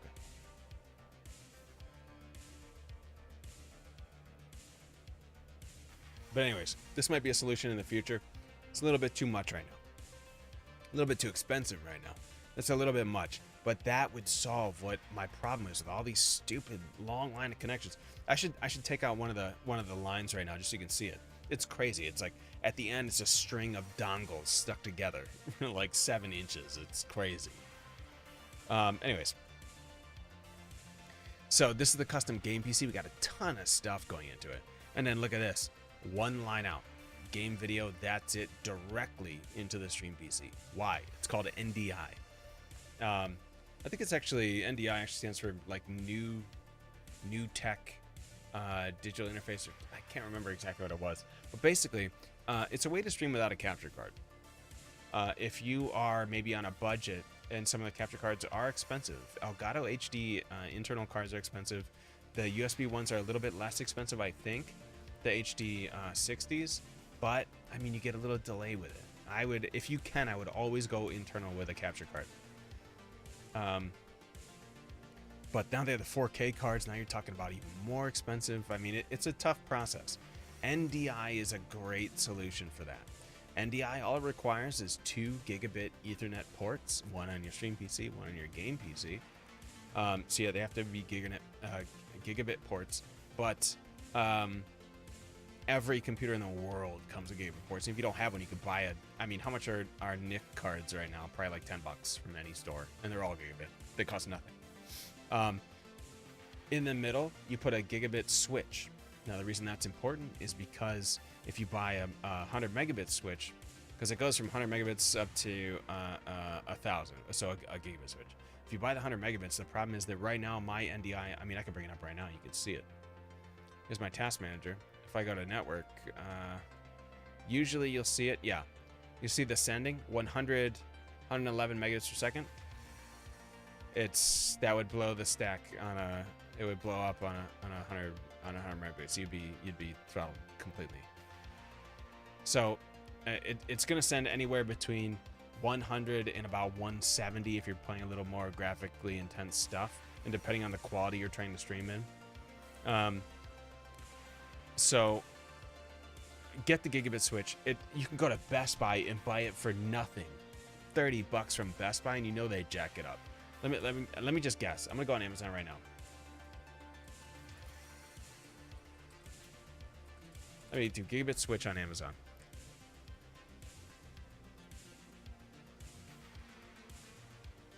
$34.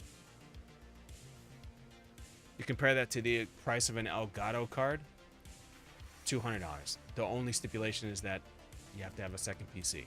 Now, for a stream PC, it doesn't have to be really souped up, because all you're doing on it is streaming. You have OBS. My stream PC right now is crazy, overblown, complex, way too much hardware. But all it's on it is OBS. That's it. Nothing. Windows, OBS. I do have Boom Instant Replay on it. That's an extra component, and then I have Stream Labels on it. So there's 2 extra things. But it has an M2 drive on it. If you know what that is, it's a hard drive you can like basically screw into the motherboard. And then it has a 1080, and the processor in it is an i7, I think 6700. And all it does is encode video and send. That's it. You don't need a tough computer to do that. But what it does is it allows you to offload that streaming and then encoding process to another PC, because that can really weigh you down, start affecting your game, start dropping frames and things because of its hardware limitation. It's something to think about. And it's easy to do if you have an extra laptop or something like that. I originally started doing NDI on my gaming laptop. I have a Logitech G751, and inside of it is a graphics card that is, I think it's a 960M. So the M is like the laptop version of the 960s, and it wasn't great. It plays games fine, but it was able to encode all the video that I wanted, because all it was doing was that. And that was just a test I did about probably a year ago when I was still using XSplit at the time. That's how long ago it was. Holy crap. Let me put on some more music here. But anyways, so that's how I get video across, through NDI. There's no cap card involved here. I do have a capture card. As you can see, if I scroll down here, you'll see cap card. That is a separate thing for my consoles. I have consoles that are on the other side of my office, behind this screen, over there on the other side. I run a long HDMI from an HDMI splitter into a Hop-Hog HD PVR external, so the USB version. I am going to upgrade that to either the 4K AverMedia or the 4K Elgato card soon. That's on my list of purchases to make, but that'll just be the input for that HDMI splitter, which runs all the consoles. And then I have this little remote runs the split. So anytime I want to switch a game, just click and it switches to the PS4. Click, switch the Xbox, whatever I want to do. I don't play a lot of console games, but it's there in case I need it for things like Spider-Man or Red Dead. I know Red Dead's coming to PC, but console exclusives you need it for. Last of Us 2 is the reason I have it. Let's be honest. And I have a little comment here just saying, hey, if you're going to do consoles, that's the audio delay. Because I'm using an external card. If I was using an internal card, the delay would be much smaller. I don't even know if you need to put in something. It might be 50 milliseconds, something like that. Let's look around. What else do we have? We have 3 cameras plugged in. So we have webcam A, webcam B. We actually have a third webcam now. And I should probably switch the names of these. Let's do this. We're going to call this, it's a C920, but we're not going to call it B. We're going to call it left. We'll call this one right. If you have been to my show previously, on the preview screens, on the intro screens, I have what I call the security camera view. So I've mounted 2 shelves up on the top left and the top right where you can look down on the studio setup as I'm getting set up for the stream. So it's sort of me live working on stuff, bringing up screens, getting ready for the show. Mic muted, but you can see what's happening in the background. That's what those cameras are. I have another camera that is the, let me bring another one out.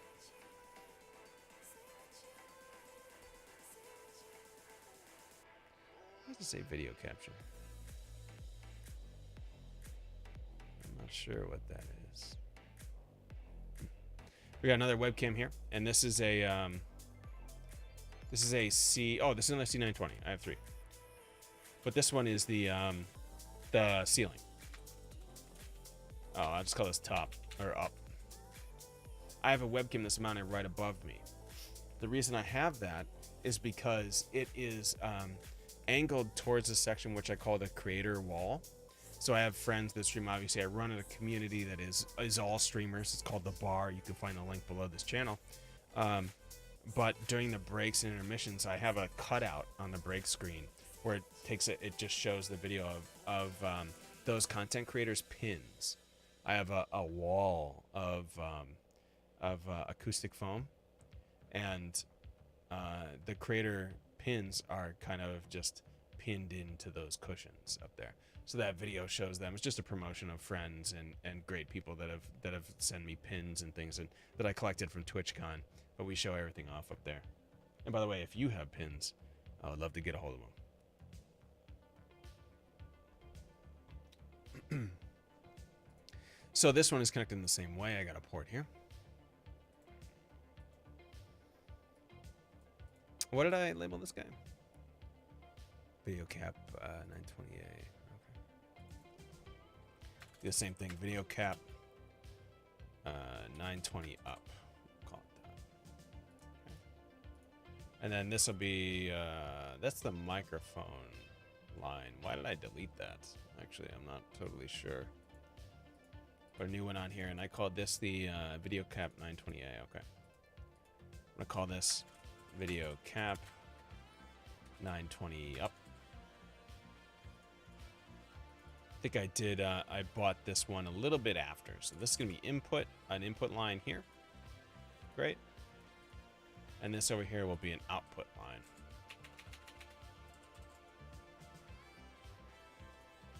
Oh, there we go. So this is just sending across a little bit of cam video, no big deal. And that's only a sometimes thing when I turn on those cameras. Now soon there's going to be a new set, and we're going to talk a little bit in a few minutes about the next upgrades on the show, because that's the whole point of the show. Is we chat about upgrades that I'm doing to my stream setup and you ask questions. That's the whole premise. So here's the cam video coming in, here's the stream deck up here, and here's the full stream going out to Twitch. I do have a AT2020 USB microphone, however, I don't use it any longer. I used to use it for a news show that was done in a remote location of this studio, and I have since stopped using that. I do still have the AT2020, however. It's a very good microphone. This looks pretty good now. I got the DBX in here. Here's my Shure SM7B to the cloud lifter. I got the DT770s. These guys right here. What else do I have this new? I have a power conditioner, but that's irrelevant. That might be it. This is the full stream setup. Not too bad, right? Let's see what I get if I auto make it pretty. Oh, that looks okay. That's not too bad. That's not too bad at all. Okay. And it's funny is when you auto configure some of these diagrams, because you can unclick everything and it'll just pretty them up for you based on some general idea of geometric layout. It usually puts the biggest boxes in the center, and you can see the Mackie mixers like, oh shit, there's a lot of inputs on this thing. You better put that as the main line. So, you know, it knows what's up. That's very excellent, though. We did a lot of good work today on this. I'm very happy. Very, very happy with this. Mixer is done as well. Happy with that. Now, one of the pieces we hadn't done previously, which we started, was making the stream PC. So you can see now we have a stream PC diagram, which was slowly getting together all the different scenes in OBS Studio, all the different sources, and then we had OBS as an internal block diagram where we were literally setting up the scenes. So you can see I have a pre-game scene. You can see what's it capturing, the audio input. We're capturing an image source. We're also now capturing the security camera, the left side. Intermission scene. We're also capturing the upward C920. And we have all these other things to go. I have about 15 scenes. And again, this is to basically keep track of how my setup works so that if I ever need a reference to it, I have it. It's right here. I just bring it up. This is how I set everything up. If I ever lose everything for some reason, I have a blueprint for it. We can recreate it. That's pretty much it. And I have an asset data store, which is basically just folders, you know, but you call it appropriate things.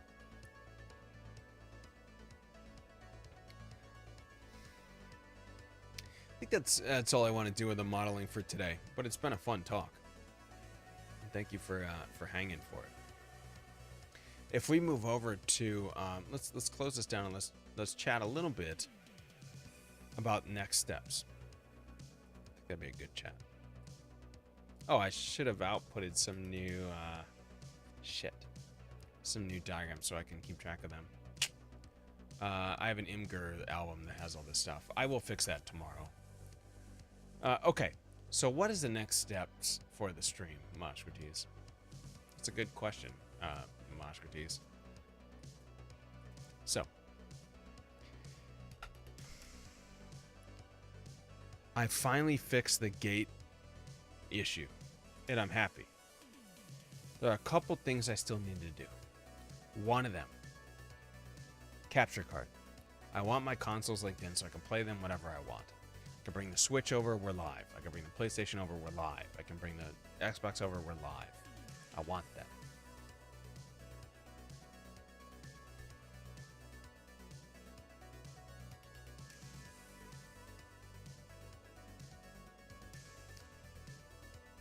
The whiteboard. That was the other thing. So unfortunately, I've been talking to someone about a clear whiteboard for quite a while. A company that makes them. And they responded to me saying, sure, we can do a quote for you. Hey, SenseNet, what's up? You've been looking at Magwell. Oh, yeah? Wait, Magwell the mixer? No, the cap card? Am I thinking of the right thing? I apologize if I'm not. Cap card. Okay, cool. Yeah, no, I think Magwell is considered to be top of the line. If I'm not mistaken. I think that's the top flight. Do you guys use the USB one or do you use an internal one? I'm looking at them right now. I'm assuming you use that USB cap, the HDMI one.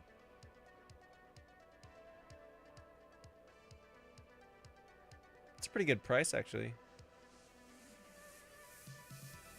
Very cool.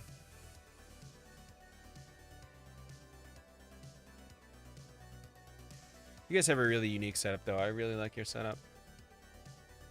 The cameras and everything. Actually, you have two different setups, right? Because I saw Velocity playing games, and you, and I don't know which I'm talking to at the moment, but I'm assuming that the person I was watching DJ for a little bit. Actually, you guys both are DJing, so. But I like that setup. I don't know if that's a GoPro cam with the walleye vision, but it's very Sense. Yeah. Okay. Yeah. I didn't want to assume. I didn't want to assume. We don't have to have a cam facing our wall with a projector anymore.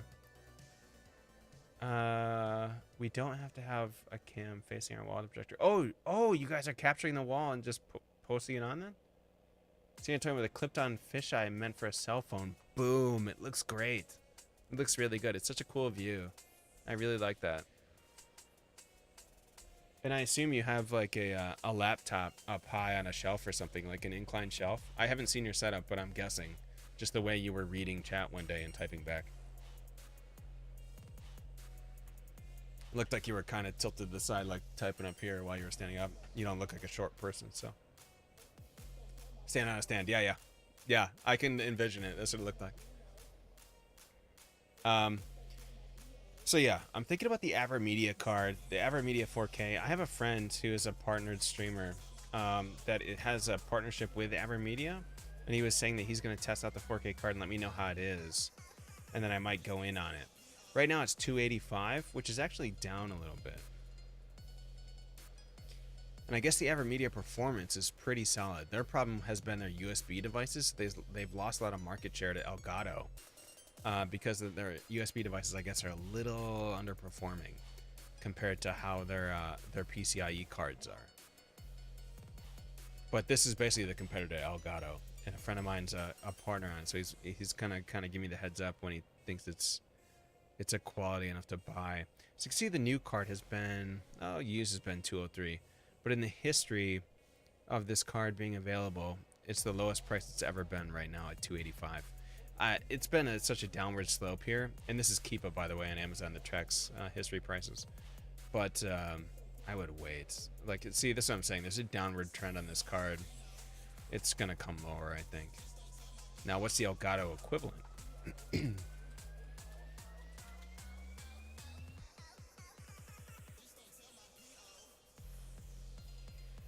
Is the Elgato equivalent not on Amazon? What? Did I type in something wrong?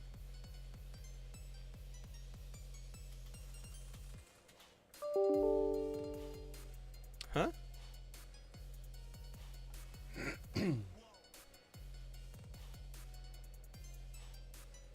Am I crazy? How is that not the very first link on this website? What the heck? They sell this thing, right? I'm not imagining things. It exists.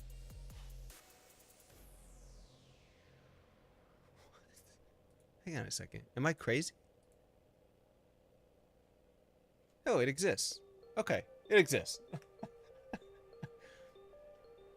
Yeah, you see the Elgato equivalent. So this is the competitor. These two cards compete against each other. They're two different companies, right? And it's... did I lose it? Yeah. $285 for a 4K cap card versus $379 for the Elgato card. Now that's straight up market share talking and in brand recognition talking. Because when you think of cap cards, you don't think of AverMedia, right? You think of Magwell or Elgato or Hophog. Hophog is a lower player too. I had never heard of AverMedia until I went to TwitchCon and met their team. We had been looking at this, which is like 900. Yeah. Oh my god. What's this? Does this go 4K? 4 separate inputs though. That's intense.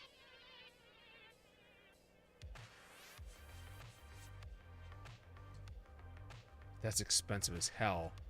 I mean, this is, although Magwell is like one of the highest rated. No, the resolution's up to 2K.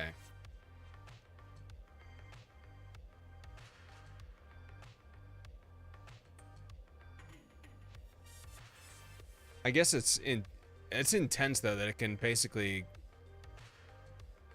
Is this saying it can encode 4 separate streams at the same time? That is intense.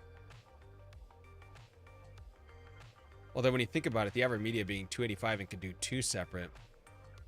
Oh no, that's in and out. Oh no. The out is on PCI.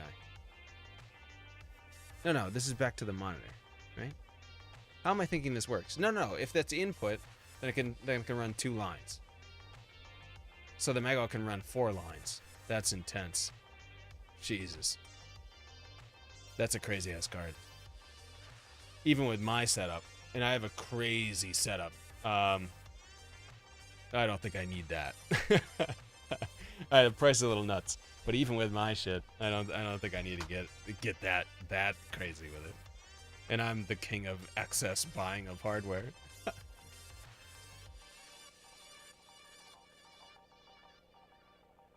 And we could stream both. I got you. Yeah, we might never need to get that crazy either. Yeah.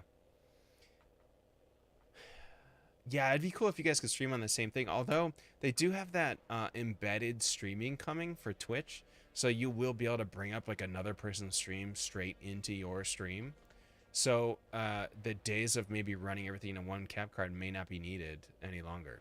So that's definitely coming. I forget what they called it, like group broadcasting or something like that.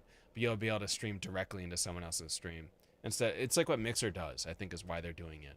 Because on Mixer, you can stream right into someone else's page. Instead of having to like, okay, send me your key or send me your feed or we'll get a Discord video going. Because I've done a lot of guest shows where we have to bring up a Discord call on the side and then do a window cap from there. Like now I can just say load up Twitch and get, send me your feed or something and I'll just type it in and you're there. So you can set up your own background and stuff, have your own alerts and, fancy things happen on your stream. It'll be really cool. And it'll be great, like you said, for couples that stream. I have a good friend of mine that streamed with his wife for a while before they had their kid. And they played Smite a lot, and I believe World of Warcraft at the same time. And I guess it was they could only do it through Mixer because Twitch didn't have that functionality. Right now we just need one more cam since starting my own streams now. I got you. The cams are actually pretty cheap. I mean, the 920s are like $50. I don't even know if they've come down more since then. The last time I looked, it was $50. Yeah, $49.99. That's the cheapest price I've ever seen it. Let me confirm that. Through Keepa. I might have seen it cheaper at one point.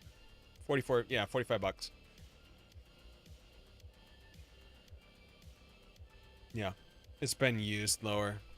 Oh, I see it new for 40. What the hell is this price? 35. What the fuck is that? New only. Get rid of used. I don't want that. Oh, it has been down to 40. I don't know when the hell it dropped down to 35 for like an hour. Was that a lightning sale or something? Yeah, but that's the price is great. And honestly, you might be able to find people that are selling them. I have 3 920s. If I wasn't using them, I would just send it to you. I have too many cameras. I have a 270 I'm not using, I think, somewhere. I run a lot of weird shows is the problem. But I am looking to upgrade to DSLR, so I may soon have a new camera. An unused camera. Logitech has one now with built-in processing. That's what you want to get. Which camera is that? I had not heard about that. And what kind of timing does it save me? Would be my. You're saying it has built-in processing. 930E. Is that on the Logitech website? No, that's very interesting. Where's that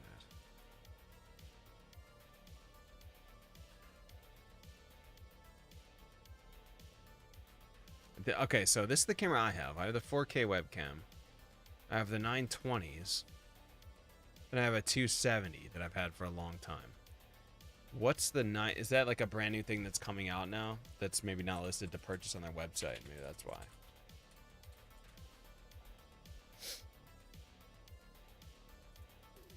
Oh, was that the last thing on the list? Oh, okay. It was just called something else on the website. It's the same look though that I just saw. I swear to God, I just saw it. Yeah. Same one down here. They just don't call it the 930E on the website? I don't know why they don't do that. It just confuses people. Pro webcam is the... I mean, it's the same picture, right? I'm not crazy. Right? Where is it? Oh, did I lose it? What happened? What did I do? Oh, what?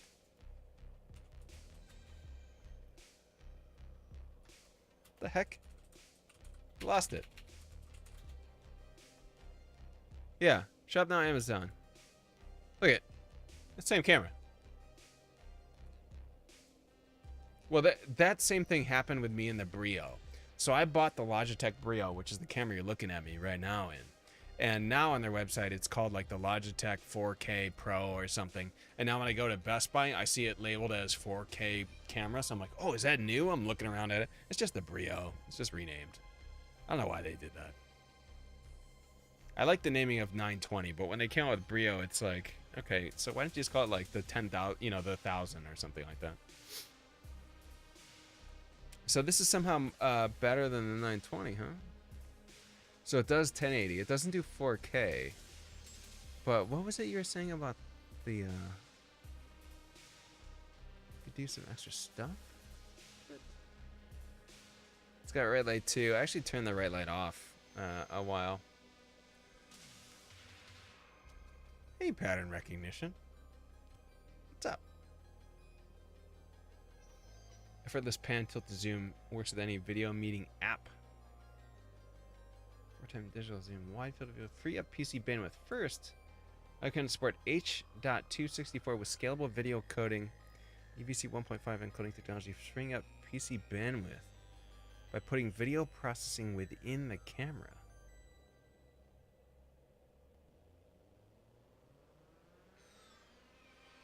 Huh. Now, that is interesting.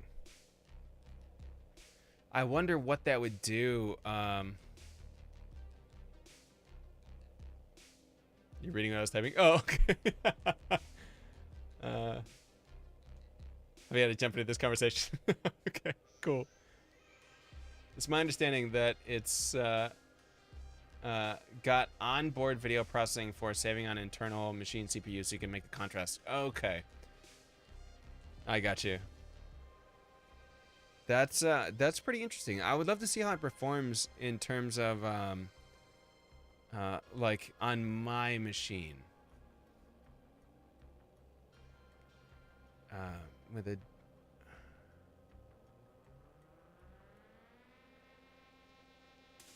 It's really neat though. That's an interesting idea. And how much the cost didn't look too bad either. 130. That's pretty good. The Brio is like 199, and the rest of the fleet is like 50 or less. But what's this Amazon? You can get one for 66 bucks? What's going on? Have you seen the Amazon deal right now, you guys? $66 for this? That's $10 more than the 920.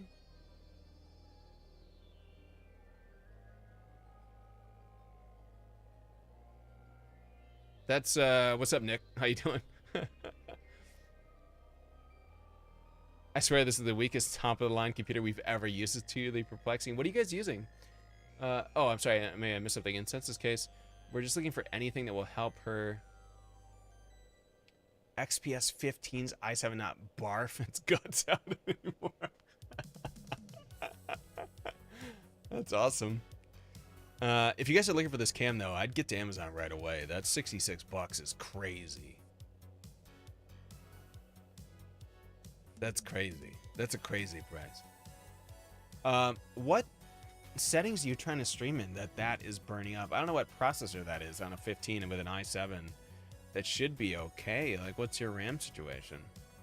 The only thing I think of as a negative would be the reduced field of view. Oh. So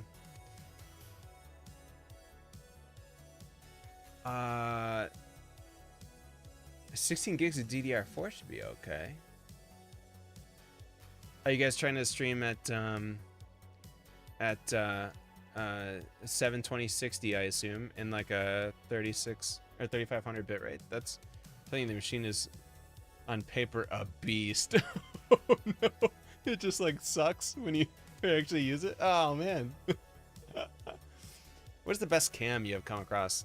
I have suggestions for that, Nick. So the best cam for the money, if you're talking about a budget cam, the 920.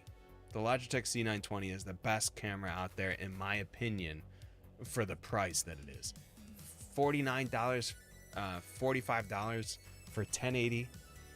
I have 3 of them. They're amazing. All of them. They're really, really good. Logitech C920 is great. I've heard not great things about the 922. I have the Brio, which is fine. It is a little expensive. I'm planning on switching to DSLR soon, but the 920 is the camera I would say to go with for sure. It's really good. I know that Razer has the Keo, and I have opinions about that too.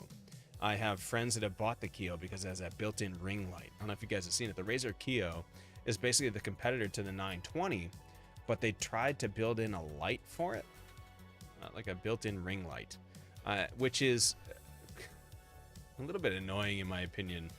5 stars, 4.5 stars would be crazy. So basically, they charge a little more for it. You can see the the $100 price tag.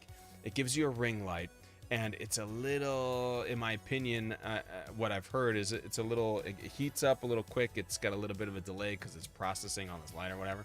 But this is a lot of streamers have their own lights. So I have 2 big studio lights. Streamers have different style of lights, and it's great. Everybody looks great.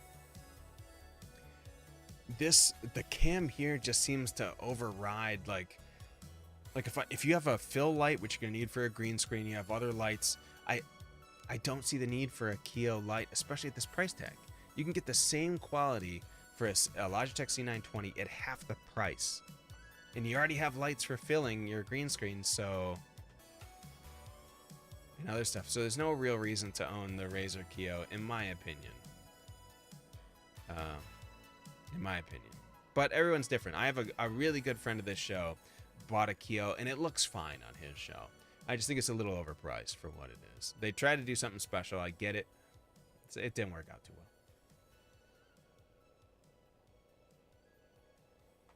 Hey, Dead 420 boy. What's up? How are you? I can play Witcher 3 beautifully, but slobs in streaming, it's hurting. Wait. Are you running slobs on that machine too? If you switch that to Streamlabs or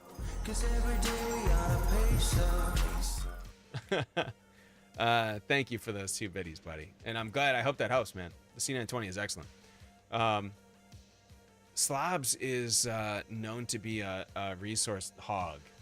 I use OBS Studio, and it's great.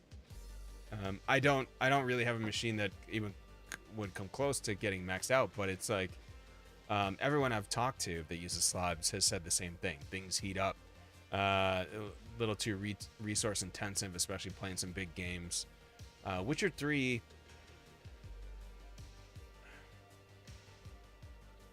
Witcher 3 can be intense if you have it on ultra or something. What do you stream it medium? Or what's your what's it called? The playback, what is that called? Preset.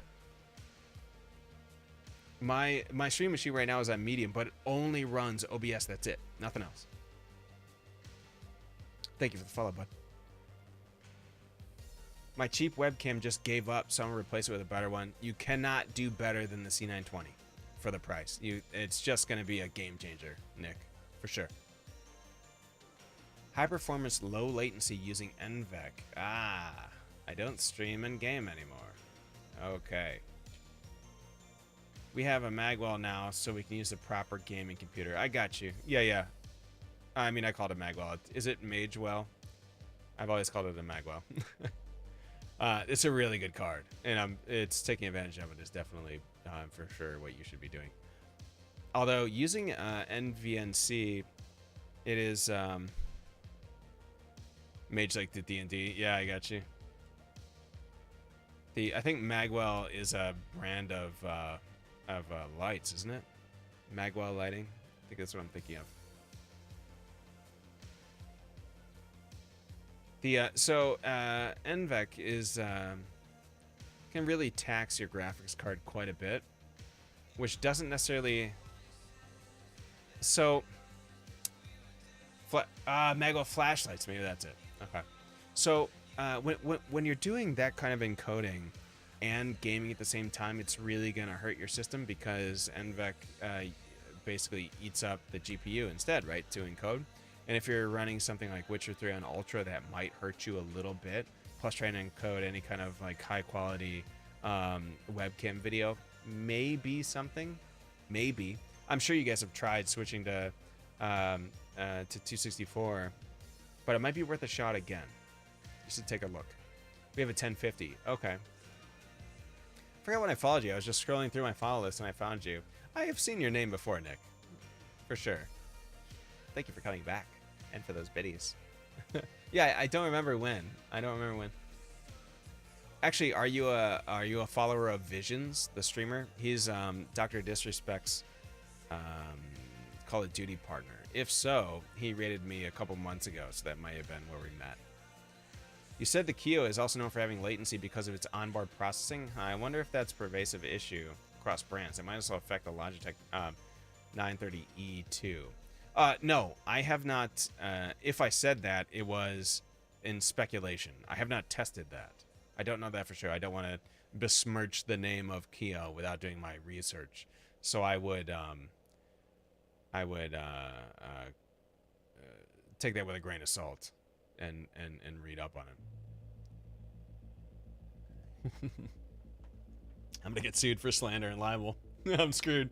I'm gonna lose my house. 1050 in our notebook. The 1080 is in the dedicated gaming PC. I got you.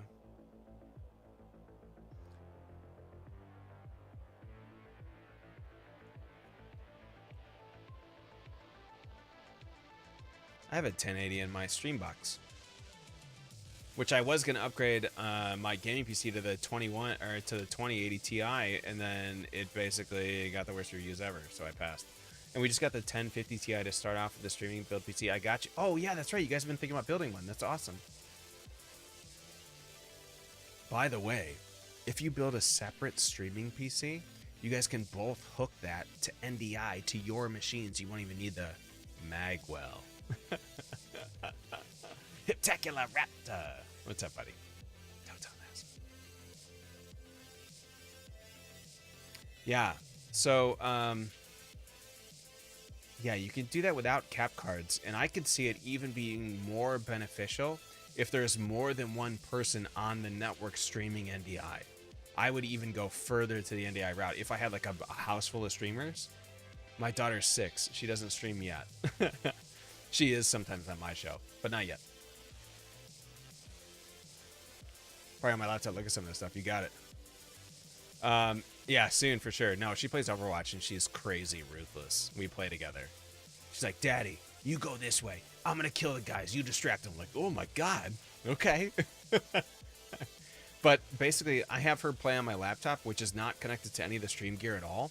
And I just plug in an Ethernet cord, plug it into my NDI switch, and then just click NDI on OBS, and it just streams all the games to my streaming box. No problem. 2 clicks. Done. Takes 10 seconds to set up. Once you get the NDI set up and get the MDI sources on your OBS, on your stream box, it's done. You can add in any amount of NDI connections. So you could have friends come over, jump on their computer, stream with you, as long as you get that gigabit Ethernet switch, and you don't, I mean, you can really, I would stay safe and say like a max of 6 connections, but then it just depends on your encoding. So you'd probably need a faster processor at some point. But right now mine's working out fine. And eventually I'll switch my Threadripper 1950 over to the Stream Machine, and then I'll be able to do, I mean, literally anything I want at that point.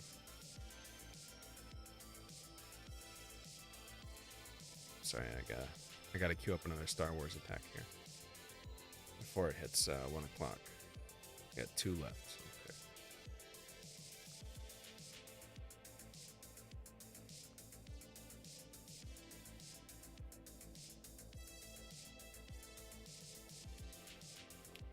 this on the auto attack, and then I'm good. Okay. Go get him, Chewie. Oh, thank you so much for the host, Nick. Sorry, buddy, I missed that.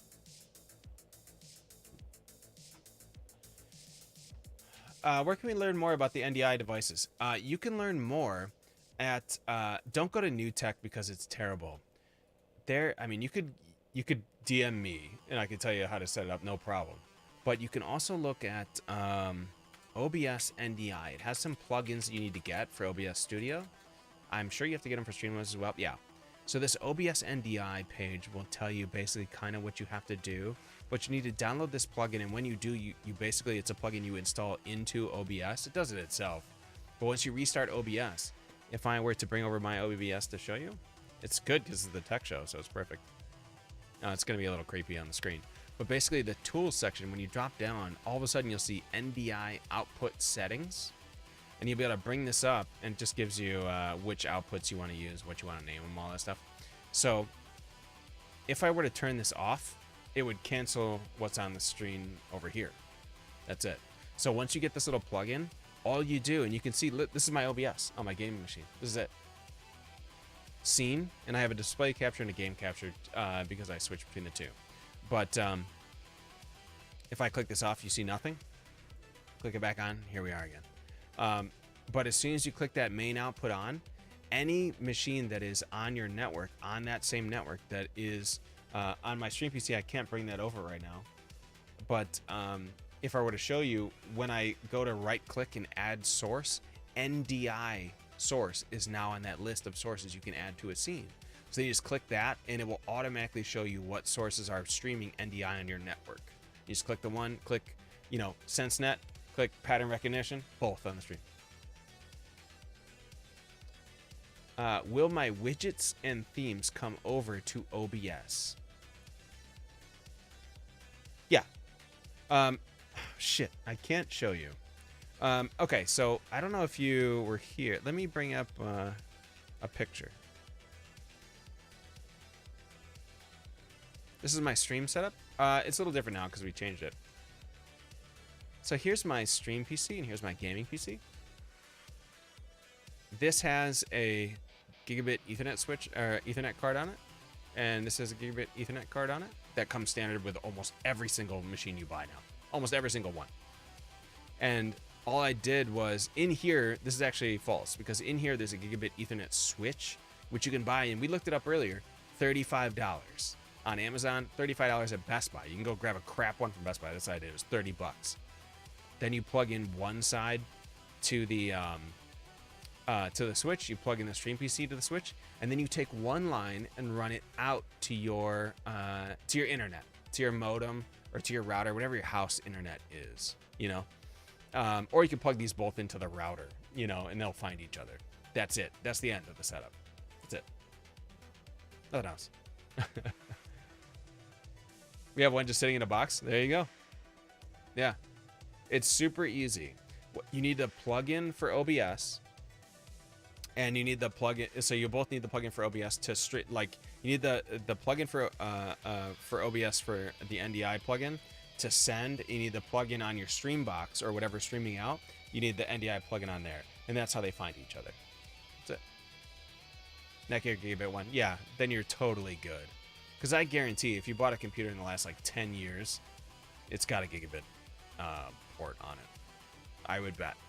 Any PC, any motherboard you buy now is gigabit. But laptop for sure is a gigabit. Although some laptops don't have Ethernet ports, so I would check that out.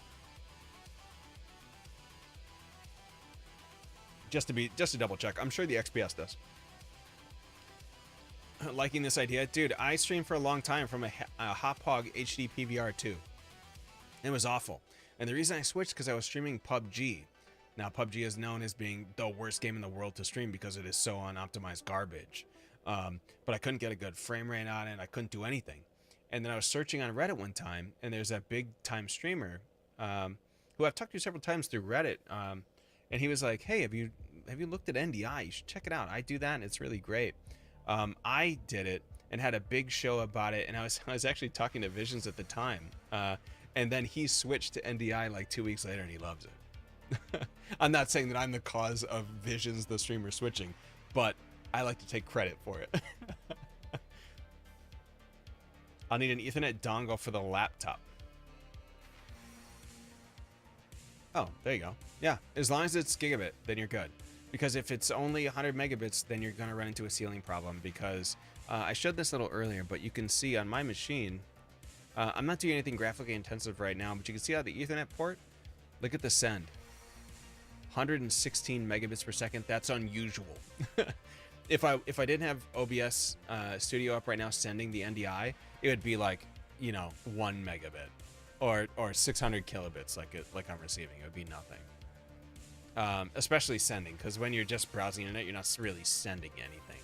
But as soon as you fire up the OBS, then you're streaming basically full frames of video. So everything you see is pushing in the full resolution, pushing.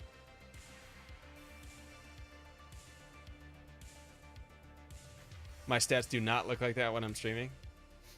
Oh, which stat? You mean the processing? Oh, the 8% CPU and the 35% memory. The memory is a little bit high because I have a lot of Google Chrome tabs open. But I have some ridiculous hardware, though. That's probably the cause of that. If I were to go to, you can see the hardware list there, and it gives you an idea of some of the stuff I'm working with. And then you can see the stream PC gear is right there as well. Some of that's a little outdated, I think. Yeah, I have 3400 megahertz, 32 gigabyte DDR now in my game PC. So it's slightly different.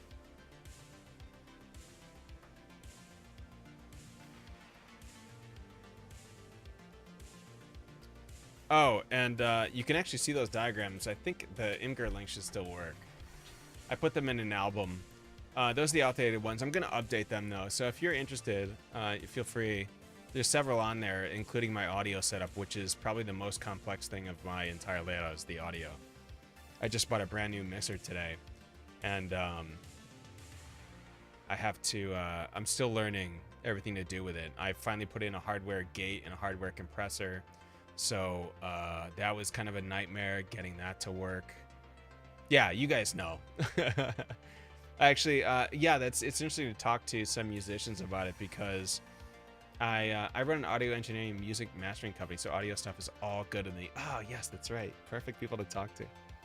So let me tell you the background story. I said it a little bit earlier, but a long time ago, I wanted to have my mic gated, but I have an obsession with hardware, and it's because I'm trying to come up with. I have this. What was the webcam you suggested to me? The Logitech C920, Nick. That's the one you want to look for. The cheap one. Yeah, it's on the lower end of the cost scale for the highest quality. That's what I would say.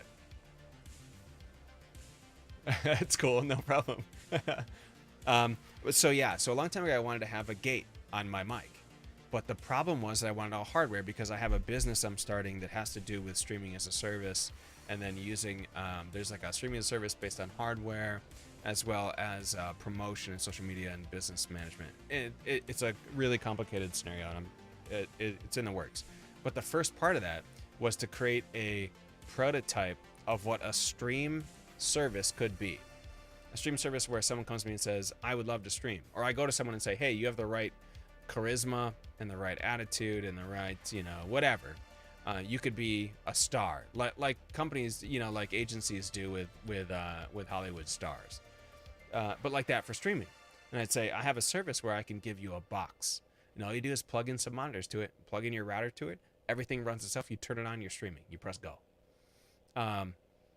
So this is an early prototype, is what I built for myself to prove it, and so one of the things I want to do is gate my audio, but I want it to be hardware only. And because I know I can get it in OBS, but I'm sending only the full mix, the full audio into my stream PC. So I don't want to gate that, obviously. So I needed to gate my mic as it came into the mixer, or so I thought. So what ended up happening was, if you go down here, I have a Shure SM7B microphone, and that goes into a cloud lifter, and then it goes into the mixer. Or this is the old mixer. Actually, I'm going to bring my headphone for that now. found one for 50 unused. That's good. You can find one on Amazon for $49.99 that's new. Just I don't want you to buy it from some person that you don't trust. You know what I mean? Fine. If it's that price, go to Amazon. 2-day shipping, and you're straight. I don't want you to be buying it off Craigslist or something and get ripped off or something like that for something that's actually used. Yeah. Give me 2 seconds to load this program. This program is what I use for work in systems engineering. So this is I've documented my whole build in this program. It's on Amazon. Okay, yeah, get it, dude. You will not regret it. Not for a second.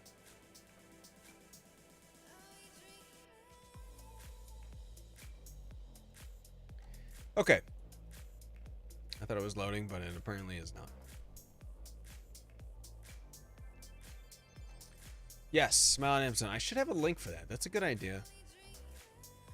You can do that. You can also use affiliate codes and things if you're interested in that.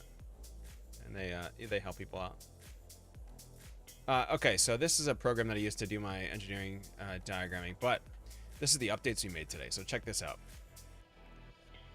So this is what happened. C615. I can honestly say I've never used that.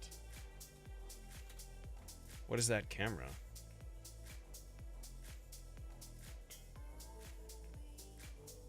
I don't know what your camera quality is like now.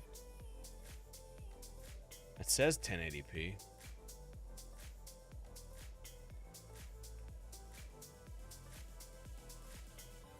I look at the reviews. I can't give you a direct comment on that, Nick. I can definitely vouch for the C920. I can't necessarily vouch for the C615. But it looks fine price-wise and from the stats. Looks like some over-engineered government work for a newbie. Shut up, Chris. So the Shure SM7B goes into the Cloud Lifter, right? It's just a dB increase thing. I'm sure you guys know that. That then went into the mixer previously. Now I have a Mackie Pro FX12. That's the new mixer I bought today. So it's a 12-channel mixer. If I go into the mixer box, now you can see this is some of the updates we made today.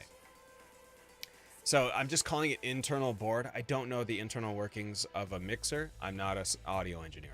I'm not going to pretend to know something I don't. So the voice comes in on channel 1, and it routes out this way.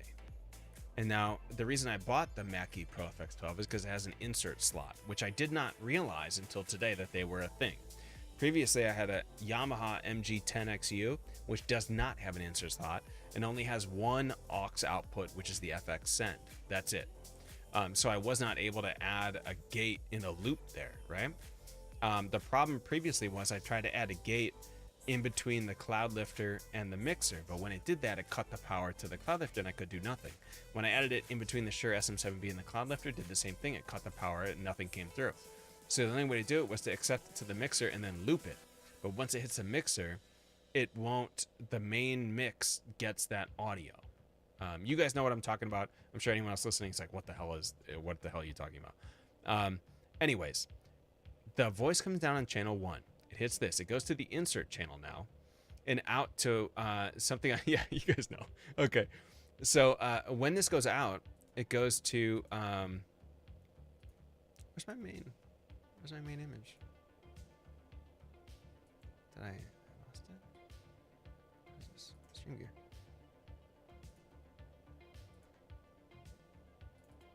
There you go. Here it goes. Okay, so this goes out to a DBX266. So that's the other piece I bought today. I actually bought a DBX266 previously after I bought a Boss NS2. Now I bought the NS2 because a guy at Guitar Center was like, "Oh yeah, you need noise suppression. You need to basically gate something. This is the thing to do it. The pedal that guitarists use. You know what I'm saying? So you click it on, stuff goes through. You click it off, stuff gets stopped. But you can set thresholds on it.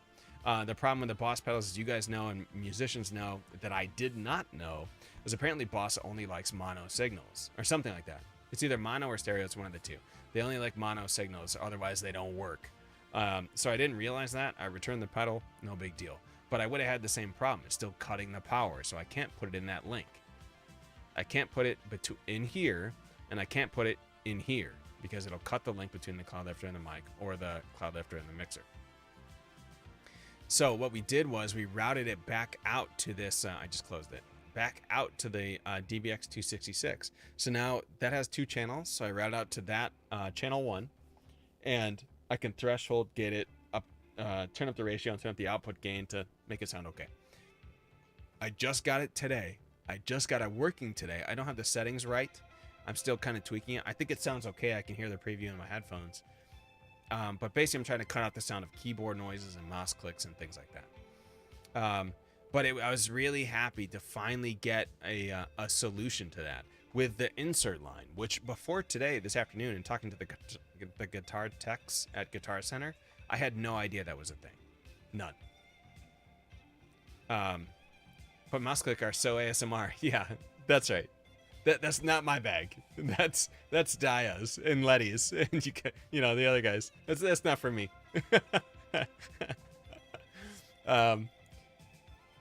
So yeah, plus I'm way too loud for that. So I finally got it working. I'm very happy with this mixer. I set it up earlier. I'm happy that the Yamaha MG10XU, I guess, is one of the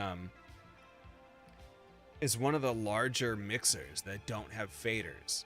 So the MG10XU has knobs, and the guy at Guitar Center was telling me, he's like, yeah, this is like one of the larger ones with the most channels you can get that still has knobs.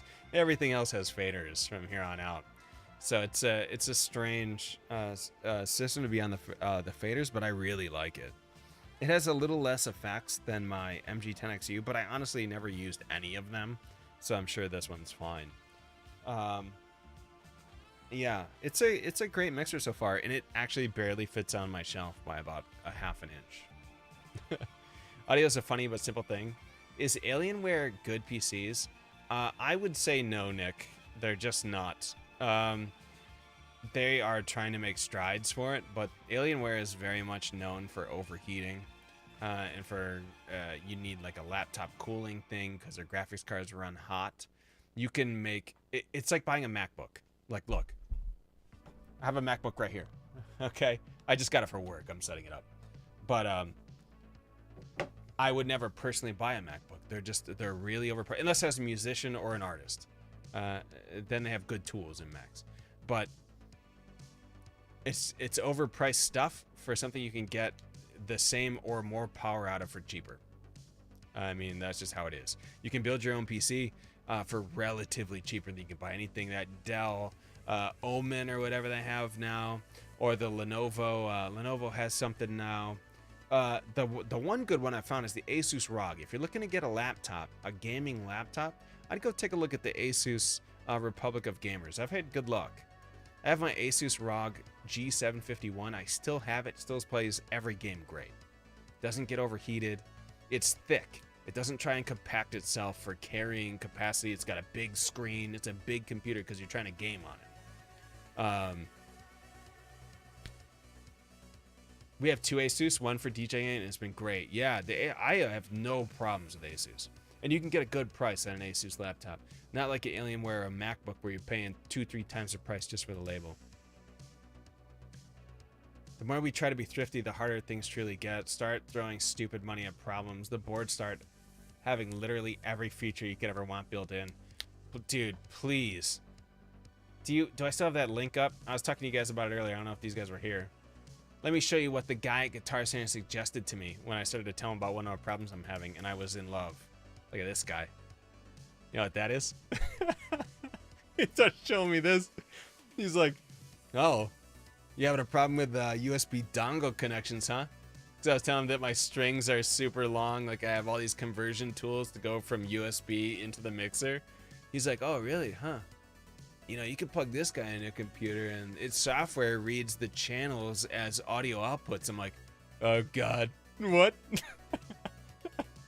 So it's talking to me like, yeah, you need to get that AR22 or that AR16 or whatever. I'm like, Jesus Christ, I'm not paying $1,500 for a mixer right now. I'm good with my, my Mackie 12 channel for $200. I'm okay with that.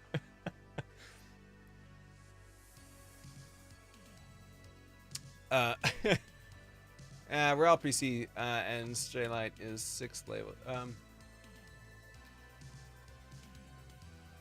We're on par for cheaper. You said 2. Adobe apps are PC. So that's a general design end, yeah. And now Britain, Nuendo, it's all PC too. I found one for $223. $223 an Alienware computer?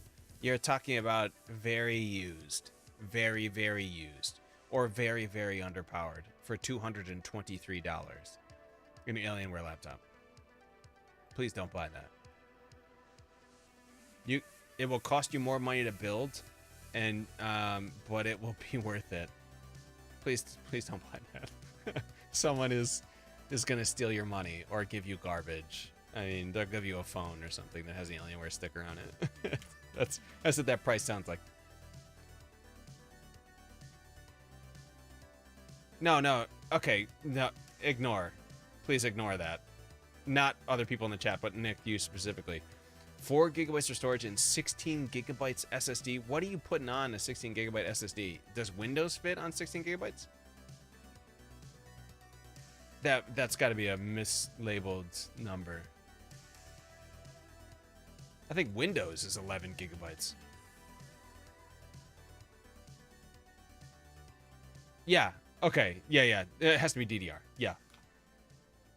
And the 4 gigabytes maybe is the graphics card count, which is low a little bit. Nick, if you tell me a price range that you're thinking about, if you have like a certain budget, tell me what it is in the channel. I will go find you something right now that is quality for the price you're looking for. Maybe not the best thing in the world, cutting edge, but those numbers are scaring. They're terrifying. Yeah, you can. My Discord is linked here someplace. Oh, it's Moshkatee's pound 1000.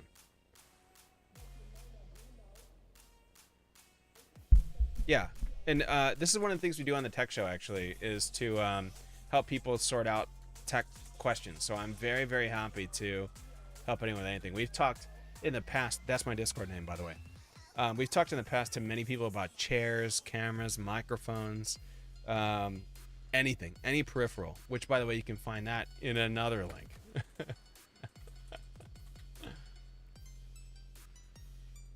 You can find all our peripherals there too. Do you have a link?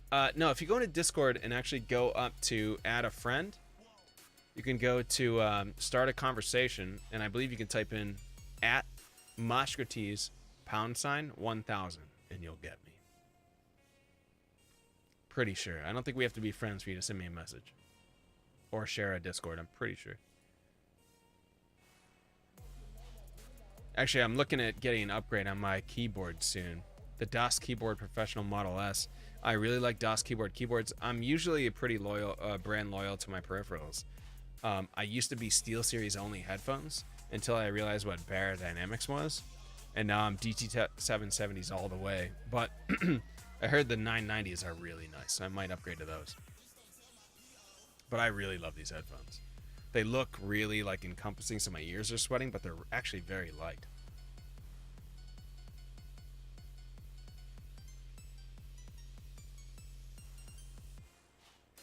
Yeah, but we've helped a lot of people PC part pick and things like that and put together some machines for them.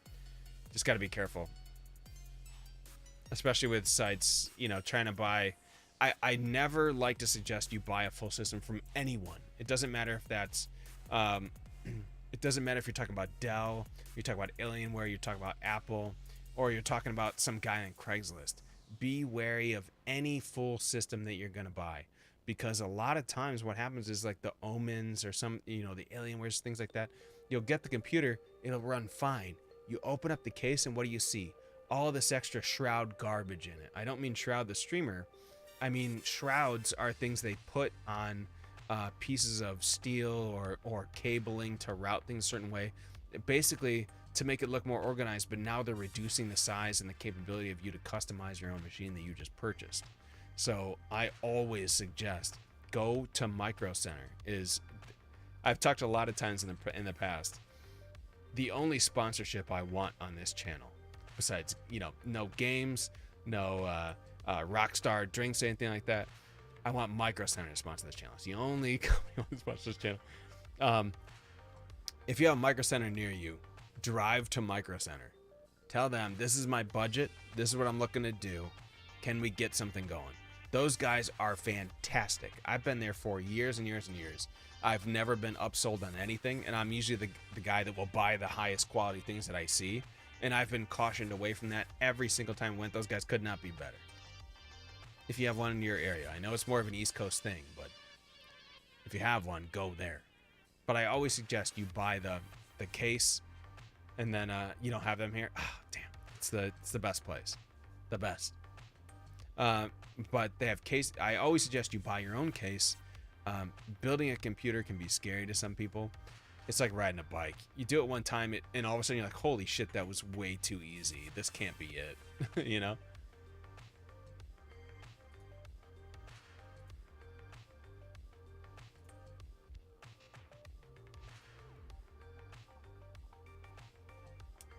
What in God's name? Hang on, I'm trying to open it.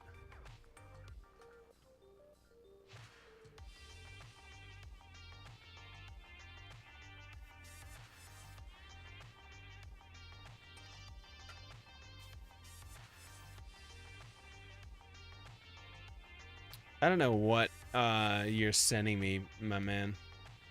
Can you send me that link?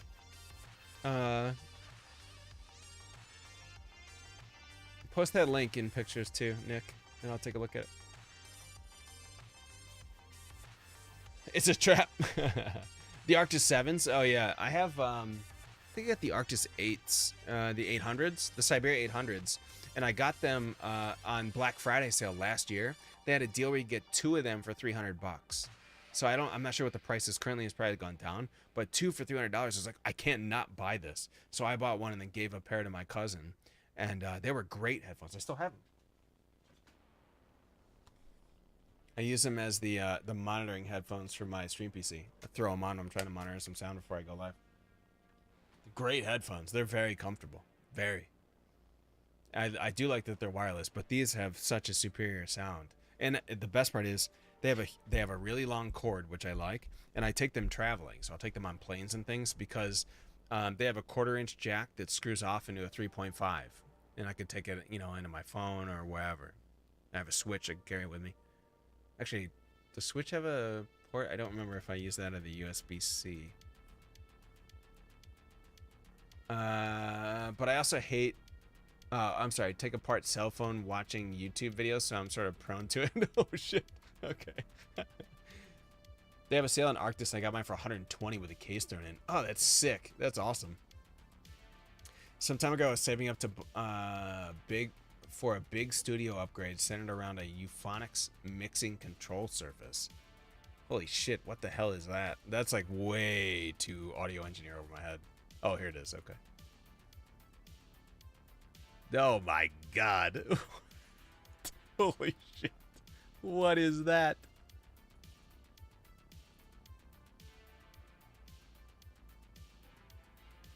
My god. I mean, you're an audio engineer, so DJ, you know, that business makes sense, but Jesus. These are all channels, right? So what is this?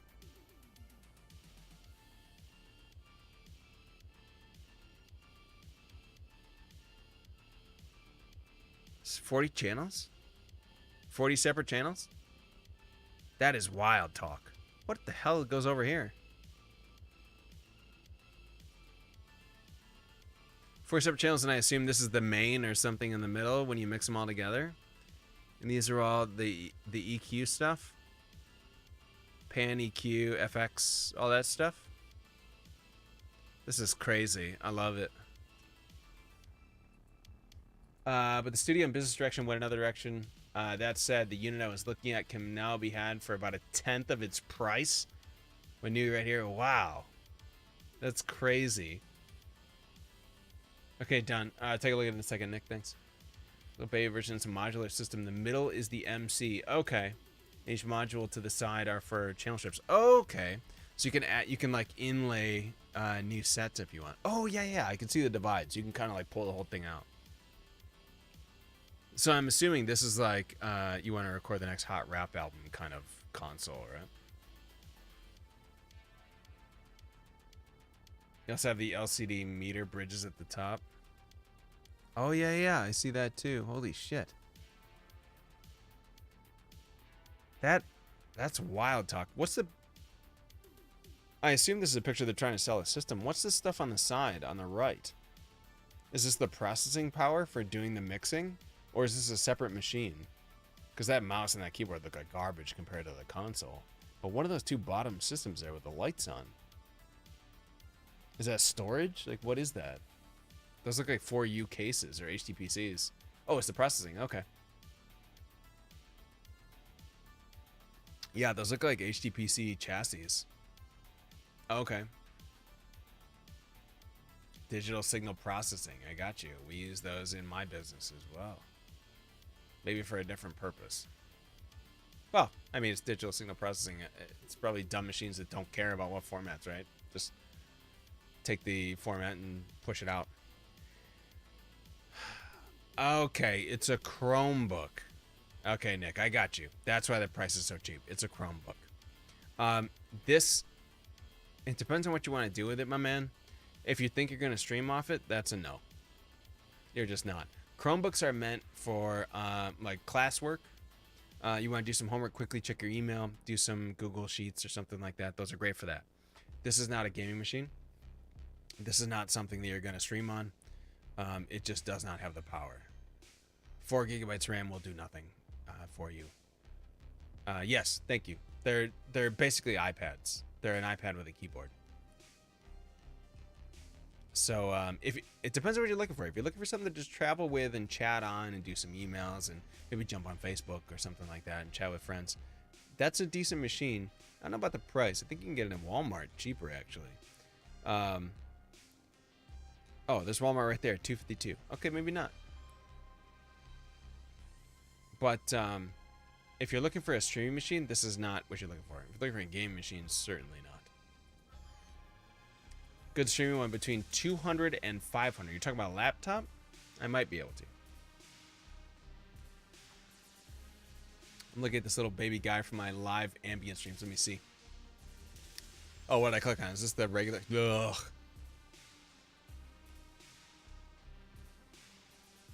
Damn. You know, I always wondered, what is with the speakers on the front? Because I've seen this on a lot of mixing boards, like in a professional studio.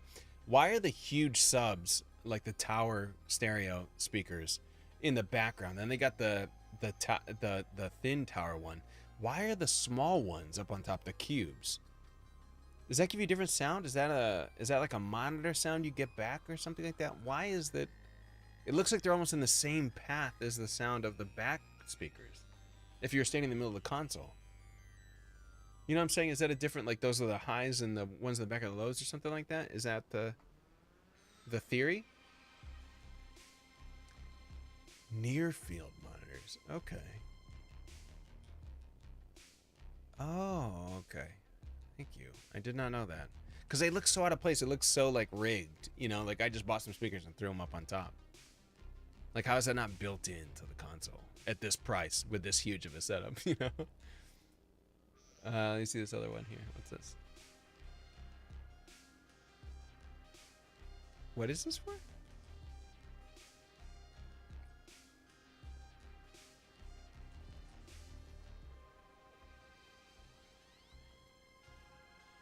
Live ambient streams. Can you explain what you do with this? I don't know enough about that. Is this like you press those pads and it would give you different sound type of thing? Like a sound trigger off the buttons there? Is that what those are? Like you play different tones with the keys or something? Maybe?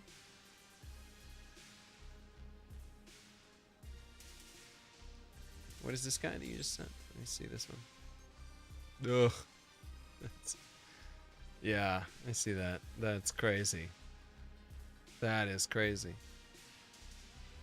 How much of something like this size, something like that size, where it's like, what's that? Probably 120, 150 channels or something like that. Just going based on the modular aspect of it. It's probably 40, 40, 40, and 40. So 160 channels. How much of that do you need to work with at this point? Or is that something like all those 160 channels are preset? Then you have one guy that comes in and sits at the master control kind of thing. All the DSP hardware is in the room to the right past the theater wall. Little guys up front are called near-field monitors. And yes, depends on the room. I'll be doing an ambient music ASMR stream. Okay. It's like a looper and board all in one. And yes, I load up different sounds on varying tracks. Oh, that's so cool. Yeah, I mean, I don't know much about the music industry, but I know that this type of pad, I've seen at Guitar Center a lot.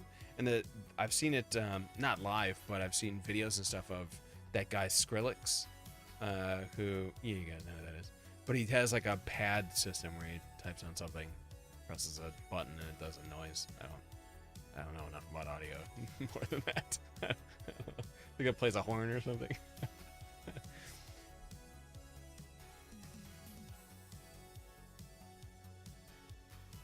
Typically, those big rooms are run by a minimum of 2 on the board engineers, and a lot of times they'll have a helper each with them. Okay, I got you. You can live record, loop, and then queue up different tracks, and I needed the faders to control the levels in your track. Oh, that's so interesting. I'd love to see that. When you get that, you gotta let me know. Or wait, do you have this right now? And you're setting it up now, or you're planning on purchasing it, and then put it into play? Because I'd definitely love to see, especially like a setup. I'd love to see how it works. Oh yeah. When you get it, oh man, if you did like a setup stream or just like a live video or something on Instagram, I'd totally watch that. Just see how it's set up. It looks so interesting, and I don't know anything about that world. I'm gonna get another beer, and then I'll tell you how I fell into this world of audio stuff. I'll be right back.